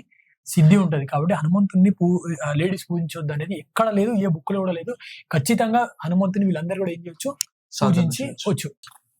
రీసెంట్ గా మన యుద్ధం అయింది ఇండియా పాకిస్తాన్ అండ్ దానికి ఆపరేషన్ సింధూర్ అని పేరు కూడా పెట్టారు. అండ్ మన మినిస్ట్రీ ఏమన్నారంటే ఈ పేరు రావడానికి హనుమంతుని కొంచెం ఇన్స్పైర్ తీసుకున్నాం అని అన్నారు. ఆపరేషన్ సింధూర్ అని అది ఏ రకంగా తీసుకున్నారు? అవును. సో ఫస్ట్ థింగ్ ఏంటంటే, లైక్ ఇండియా ఇప్పుడే కానీ బిఫోర్ కూడా సర్జికల్ స్ట్రైక్ చేసింది ఇండియా. అవును, లైక్ మొన్న కూడా చేసింది, లైక్ సర్జికల్ కైండ్ ఆఫ్ థింగే. సో ఇక్కడ చూస్తే మొత్తం ప్రపంచంలో first surgical strike or air strikes ఎవరు చేసిండు అని అంటే ఆంజనేయ స్వామి చేసిండు. దేని చేసిండు? లంకన్ చేసిండు, తగలబెట్టేసిండు, వార్నింగ్ ఇచ్చిండు. సో సేమ్ మొన్న కూడా అంటే ఈ పహల్గామ్ లా ఏదైతే 27 మెంబర్స్ ని ఈ ఉగ్రవాదుల దాడిలో వాళ్ళు అమరులు అయ్యారు కదా, ఆ టైంలో అంటే వాళ్ళకు ఒక గట్టి మెసేజ్ పోయింది వాళ్ళకి. ఎట్లా అంటే, కల్మా చదువు చదవనోన్ని చంపేసిర్రు. మన ఇండియన్ గవర్నమెంట్ అని అంటే ఈ ఆపరేషన్ సింధూర్ అని పెట్టారు, దానికి పేరు, ఈ మిషన్ పేరు ఆపరేషన్ సింధూర్ అని పెట్టారు. సింధూర్ అంటే ఏంటి అని అంటే ఎవరైనా సరే పెళ్లి టైంలో ఏం చేశారు అని అంటే ఈ నుదుటి మీద మహిళలకి పెడతారు ఆపరేషన్, ఈ సింధూరం పెడతారు. ఎందుకు అని అంటే ఈ సింధూరం భర్త ఉన్నన్ని రోజులు ఉంటది ఇక, ఎందుకంటే భర్తకి ఆయుష్ పెరుగుతుంది. సో సీతమ్మ తల్లి అట్లాంటి సింధూరం పెట్టుకుంటా, ఆంజనేయ స్వామి ఎందుకు పెట్టుకుంటున్నావు అని అంటే రామునికి ఆయుష్ పెరగాలని పెట్టుకుంటున్నా అంటే నువ్వు ఇంతే పెట్టుకుంటున్నావుగా తల్లి, అందుకే నేను మొత్తం పెట్టుకుంటా అని మొత్తం బాడీ పెట్టుకుంటాడు ఆయన. ఎందుకు అంటే నా రాముడు మంచిగా ఉండాలి అని చెప్పేసి. అట్లాంటి సింధూరాన్ని చెడిపేసారు వీళ్ళు, వీళ్ళని వదిలేసి వీళ్ళ భర్తలను చంపేశారు. కాబట్టి వీళ్ళకి గట్టి మెసేజ్ ఇవ్వాలి, ఎందుకంటే సింధూరాన్ని చెరిపిన వాళ్ళకి ఆపరేషన్ సింధూర్ తోటే వాళ్ళకి జవాబు ఇవ్వాలని చెప్పేసి ఇండియన్ గవర్నమెంట్ ఏం చేసింది అని అంటే ఆపరేషన్ సింధూర్ అని పెట్టేసి ఆంజనేయ స్వామి ఒకప్పుడు లంక మీద ఎట్లయితే స్ట్రైక్ చేసిందో ఓన్లీ టార్గెటెడ్ ప్లేసెస్ ఏంది ఆంజనేయ స్వామి చేసింది, జనాలను అలీని చంపలే ఆ టైంలో. అంటే అప్పుడు ఆ ఆయనకి తోకకు అంటబెట్టినప్పుడు సీతమ్మ తల్లి ఉన్న ప్లేస్, విభీషణుడు ఉన్న ప్లేస్, కొన్ని ప్లేసెస్ ని వదిలేసి ఎక్కడైతే మనం విధ్వంసం సృష్టించాలో అక్కడ తలగబెట్టింది first time. Second time Ravana సైన్యంతో పాటు రావణాసురుడు అందరూ చచ్చిపోయారు, ఎందుకంటే వార్నింగ్ ఇస్తే ఇన్ లేదు. సేమ్ ఇండియన్ గవర్నమెంట్ కూడా మొన్న టార్గెటెడ్ ప్లేస్ ఆ నూర్ ఖాన్ బేసు అది ఏవైతే టార్గెటెడ్ ఉందో వాటిని మాత్రమే ధ్వంసం చేసింది. వాళ్ళు వినలేరు అనుకో, నెక్స్ట్ టైం రాముడు వానర సైన్యాన్ని వేసుకొని పోయినట్టు మన ఇండియన్ ఆర్మీ మొత్తం కూడా దీన్ని దాన్ని ఖతం చేసేస్తుంది. అండ్ రాజ్నాథ్ సింగ్ గారు హనుమంతుని మేము ఆదర్శంగా తీసుకొని దీనికి ఆపరేషన్ సింధూర్ అని పేరు పెట్టి దాంతో పాటు మేము ఏం చేసినాము ఎయిర్ స్ట్రైక్ అంటే పైనుంచి ఎయిర్ స్ట్రైక్ ఏం చేసినాం, ఇంకా సర్జికల్ స్ట్రైక్ చేసినాం. అండ్ ఇండియన్ ఆర్మీలో కూడా చాలా మంది, అంటే మా ఫ్రెండ్స్ కూడా కొందరు ఉన్నారు కదా, వీళ్ళందరూ కూడా హనుమంతుడి నుంచి స్ట్రెంగ్త్ కావాలన్నా సరే, కరేజ్ కావాలన్నా సరే వీళ్ళందరూ దేని నుంచి తీసుకుంటారు అంటే ఆంజనేయ స్వామి నుంచి మాత్రమే తీసుకుంటారు. సో అందుకే వీళ్ళందరూ కూడా ఆంజనేయ స్వామి స్ట్రెంగ్త్, ఇన్స్పిరేషన్, ఎవ్రీథింగ్. ఒక కొటేషన్ వచ్చింది బై, ఏమొచ్చిందంటే అన్న, కల్మా పూచ్కే మార్ దియా నా హమ్ మారే తో తుమ్ లోగ్ హనుమాన్ చాలీసా పడ్నా. అర్థమైందా? ఇంకొకటి ఏమన్నారు అని అంటే ధరం పూచ్కర్ మారేనా ధరం బతాకర్ మారితే హనుమాన్ జీ కా ధరం జో హై వో హమారా ధరం అని చెప్పారు. సో ఇట్లాంటి గూస్ బంప్స్ అవన్నీ ఆపరేషన్ సింధూర్ ఇవన్నీ పెడుతూ ఉంటే కూడా ఒక మంచి మీనింగ్, ఒక మంచి మెసేజ్ ఇచ్చారు. నెక్స్ట్ టైం మాత్రం ఖతం అయిపోతుంది అన్న మెసేజ్ కూడా మనకు క్లియర్ గా కనిపిస్తుంది. అండ్ ఏదో రీసెంట్ గా కూడా ఒక జమ్మూ అండ్ కాశ్మీర్ లో ఒక టెంపుల్ గురించి కూడా ఒక ఇన్సిడెంట్ ఉన్నా, దాని గురించి ఏమన్నా తెలుసా? రీసెంట్ గా మనోకామన సిద్ధి హనుమాన్ టెంపుల్ అని చెప్పి జమ్మూలో ఉంది ఆ టెంపుల్. సో అక్కడ జనరల్ గా భక్తులు మంగళవారం పూట ఒక 11 సార్లు ఏదో హనుమాన్ చాలీసా చేసి వాళ్ళు నైట్ ఒక 11 గంటల అక్కడ లాక్ చేసి వెళ్ళిపోయారంట. నెక్స్ట్ డే వచ్చి చూస్తే స్వామి యొక్క మూర్తి రూపము కంప్లీట్ గా చేంజ్ అయిపోయింది. అంటే నార్మల్ రూపం ఉన్న స్వామికి బాల రూపం వచ్చేసింది. సో అంటే ఇదేంటంటే చాలా మంది నమ్మరు, బట్ ఇదేంటంటే మన విశ్వాసాలు, మన నమ్మకం మీద మ్యాటర్. ఖచ్చితంగా నేను హనుమంతుడిని ఆరాధన చేసిన ఖచ్చితంగా హనుమంతుడు ఏదో ఒక రూపంలో చూపిస్తాడు. ఎక్కడ ధర్మం ఉంటే అక్కడ ఆంజనేయ స్వామి ఉంటాడు అని అంటారు. ఇట్లుంటాడన్నా, ఎక్కడ రాముడు ఉంటే అక్కడ ఆంజనేయ స్వామి ఉండాలి కదా అని అంటే రామో విగ్రహం ధర్మం అంటే రాముడు అంటే ఏంది ధర్మం, ధర్మం అంటే ఏంది మంచి. సో ఎక్కడ మంచి ఉంటుందో అక్కడ ఎవరు ఉంటారు, సాక్షాత్తు ఆంజనేయ స్వామి వచ్చి ఏదో ఒక విధంగా మనల్ని కాపాడుతూ ఉంటాడు, ఆయన సంకేతాలని చూపిస్తూ ఉంటాడు. సో అట్లాంటి రీజనే మొన్న అంటే ఆయన ప్రజెన్స్ మనకి అది మనకి కనిపించింది. సో ఇట్లాంటి చాలా ఉంటాయి, ఇంకా చాలా కూడా అయినాయి, రెగ్యులర్ అవుతుంది. అండ్ హనుమాన్ టెంపుల్ కి ఎప్పుడు మంగళవారం యాజ్ వెల్ శనివారం వెళ్తారు కదా, ఈ ఓన్లీ ఈ 2 రోజులు ఎందుకు ఇంపార్టెంట్ ఆంజనేయ స్వామికి? ఆంజనేయ స్వామికి అన్ని డేస్ ఇంపార్టెంటే, కాకపోతే మనకి ఏంటంటే ఈ 2 డేస్ ఎందుకు అని అంటే శనివారం రోజు ఆంజనేయ స్వామి పుడతాడు. వైశాఖ మాసము కృష్ణపక్షము దశమి తిథి నాడు మధ్యాహ్న సమయంలో శనివారం రోజు ఆంజనేయ స్వామి పుడతాడు. కాబట్టి శనివారం రోజు ఆంజనేయ స్వామికి పూజ చేయొచ్చు అని చెప్తాడు. అది 1 రీజన్. సెకండ్ రీజన్, శనివారం రోజు శని ఉత్తగా ఉండకుండా ఆంజనేయ స్వామి ఒక ధ్యానం చేసుకుంటుంటే నీ మీద కూర్చుంటా అని చెప్పి పోతే తోకతోటి సుట్టి శనిని కొడితే శనికి బొక్కలు గిక్కలు ఇవన్నీ ఇరుగుతే మళ్ళీ ఆంజనేయ స్వామి కొంచెం తైలాన్ని ఆ వడలు అవన్నీ కూడా తినిపించి ఆ ఫుడ్ ఇచ్చి అదంతా చేస్తే అప్పుడు శనిదేవుడు ప్రసన్నుడై స్వామి ఈ శనివారం రోజు నీకెవరైతే పూజిస్తారో వాళ్ళ జోలికి కూడా నేను రాను అని చెప్తే శనివారం రోజు, అందుకే చాలా మంది ఆయన బర్త్ అదేవిధంగా శని ప్రభావం లేకుండా శనివారం రోజు పోతుంటాడు. మంగళవారం రోజు ఏంటి అని అంటే సీతమ్మ తల్లి, ఇందాక మనము డిస్కస్ చేసినాం కదా, సీతమ్మ తల్లి ఫుడ్ పెట్టిన రోజు, ఆ రోజు ఆంజనేయ స్వామి కడుపు నింపింది. కాబట్టి మంగళవారం రోజు ఎవరైతే ఆంజనేయ స్వామికి పూజ అదంతా చేస్తారో వాళ్ళ ఇంట్లో ఐశ్వర్యానికి తిండికి లోటు ఉండదు అని చెప్పేసి సీతమ్మ తల్లి చెప్తుంది. అందుకే మంగళవారం పోతారు. కాకపోతే నార్త్ లో ఏంటంటే రివర్స్ ఉంటుంది, నార్త్ లో ఎక్కువ మంగళవారం రోజు పోతారు, మనం శనివారం రోజు పెడతాం. ఎందుకంటే మనం పరాశర సంహితని ప్రామాణికంగా తీసుకుంటాము. వాళ్ళు అక్కడ కూడా వెదర్ అని చేంజ్ ఉంటుంది, Different calendar. డిఫరెంట్ ఉంటది అంతా. కాబట్టి వాళ్ళు రామ్చరిత్ మానస్ అదర్ బేసెస్ మీద వాళ్ళు అది చేస్తారు. బట్ అన్ని డేస్ ఇంపార్టెంటే, బట్ శనివారం మాత్రం చాలా మోస్ట్ ఇంపార్టెంట్. సో ఫైనల్ గా ఏంటంటే ఇప్పుడు మీరు చూస్తే మన ధర్మం మీద చాలా దాడి అవుతుంది. అవును. మన ధర్మం అంటే నువ్వు ఏది అని అడిగి మనం నమ్ముతున్నారు కాబట్టి ఖచ్చితంగా హిందువులు అందరూ కూడా ఏకం అవ్వాల్సిన ఏకం అవ్వాలి. సమయం వచ్చింది. మనందరినీ ఏకం చేసేది కూడా కేవలం ఒక్కరు మాత్రమే, ఆయన ఎవరు అంటే ఆంజనేయ స్వామి. సో నేను ఇప్పుడు ఇన్ని ప్లేసెస్ కి ఎందుకు తిరుగుతున్నా, ఎందుకు చేస్తున్నా, నా గోల్ ఏంటి అని అంటే శనివారం పూట ఖచ్చితంగా 1 గంట సేపు మనం సాయంత్రం పూట 7 నుంచి 8, 8 నుంచి 9 ప్రతి గుడిలో కూడా 1 గంట సేపు మనం మన ధర్మం కోసం డిస్కస్ చేసి ఆంజనేయ స్వామి హనుమాన్ చాలీసా చేసి మనం పోతే అదే సమాధానం. ఎందుకంటే రాబోయే జనరేషన్ ఖచ్చితంగా మన ధర్మం కోసం తెలుసుకోవాలి. ఆంజనేయ స్వామి దగ్గర నుంచి వాళ్ళు ప్రేరణ పొందాలి, రాము నుంచి ప్రేరణ పొంది ఇన్స్పిరేషన్ తీసుకోవాలి. ఖచ్చితంగా ఈ ధర్మాన్ని రక్షించాలి. అదే పని ఒకప్పుడు సమర్థ రామదాస్ గారు చేశారు, తులసిదాస్ గారు చేశారు. కాబట్టి ఖచ్చితంగా మనం ఆ పని చేయాలని అది సంకల్పంతో ఈ యొక్క రామ ప్రచారం, ఆంజనేయ స్వామి యొక్క ధర్మ ప్రచారము కొనసాగుతుంది. Thank you Karthik. అమెన్. ఈ పాడ్కాస్ట్ ఫస్ట్ పాడ్కాస్ట్ కన్నా ఈ పాడ్కాస్ట్ ఇంకా మంచి అనిపించింది. Yes. Like personally Yeah. And చాలా ఇన్ఫర్మేషన్ కవర్ అయింది. Like each and every story Hmm. Like నిజంగా నేను కళ్ళ ముందు ఉండి నేను ఇప్పుడు అది చూస్తున్నా. అంత క్లియర్ గా ఎక్స్ప్లెయిన్ చేసినావు. Thank you so much. Yep. And it means a lot. I mean let's see ఎలా అవుతుందో ఈ పాడ్కాస్ట్, ఎలా రియాక్షన్ వస్తుందో. థ్యాంక్ యూ సో మచ్ అన్న. నేను ఇక్కడ ఏదైతే చెప్పినో అంటే నేను చెప్పలేను, స్వామి చెప్పించిండు అనుకుంటా. అట్ ది సేమ్ టైం ఒక మంచి దాన్ని స్ప్రెడ్ చేయాలన్న థాట్ మీకు రావడం కూడా చాలా గ్రేట్. ఎందుకంటే ఆఫ్టర్ 1 year తర్వాత నేను ఇక్కడికి వస్తున్నా. అప్పట్లో 5,000 మెంబర్స్ ఏమో ఉండే ఇన్స్టాలా. సో మీరు కూడా వీడియోలు పెట్టడము, స్ప్రెడ్ చేయడం, అది కూడా వన్ ఆఫ్ ద రీజన్. ఈరోజు దాదాపు 150 అంటే ఫాలోవర్స్ మ్యాటర్ కాదు, Hmm. అంటే ఒక ఇన్స్పిరేషన్, ఒక స్పిరిట్, ఒక మోటివ్. సో అట్లా మీ ఛానల్ కూడా ఇంకా ఇట్లాంటివి బాగా చేయాలని చెప్పి మనస్ఫూర్తిగా కోరుకుంటూ keep it real with SB శివనకి once again thank you so much అన్న. Thank you so Anjaneya much. Swamy అనుగ్రహం మీ మీద ఉండాలని మనస్ఫూర్తిగా Thank you కోరుకుంటూ so జై much. శ్రీరామ్. జై శ్రీరామ్. జై శ్రీరామ్.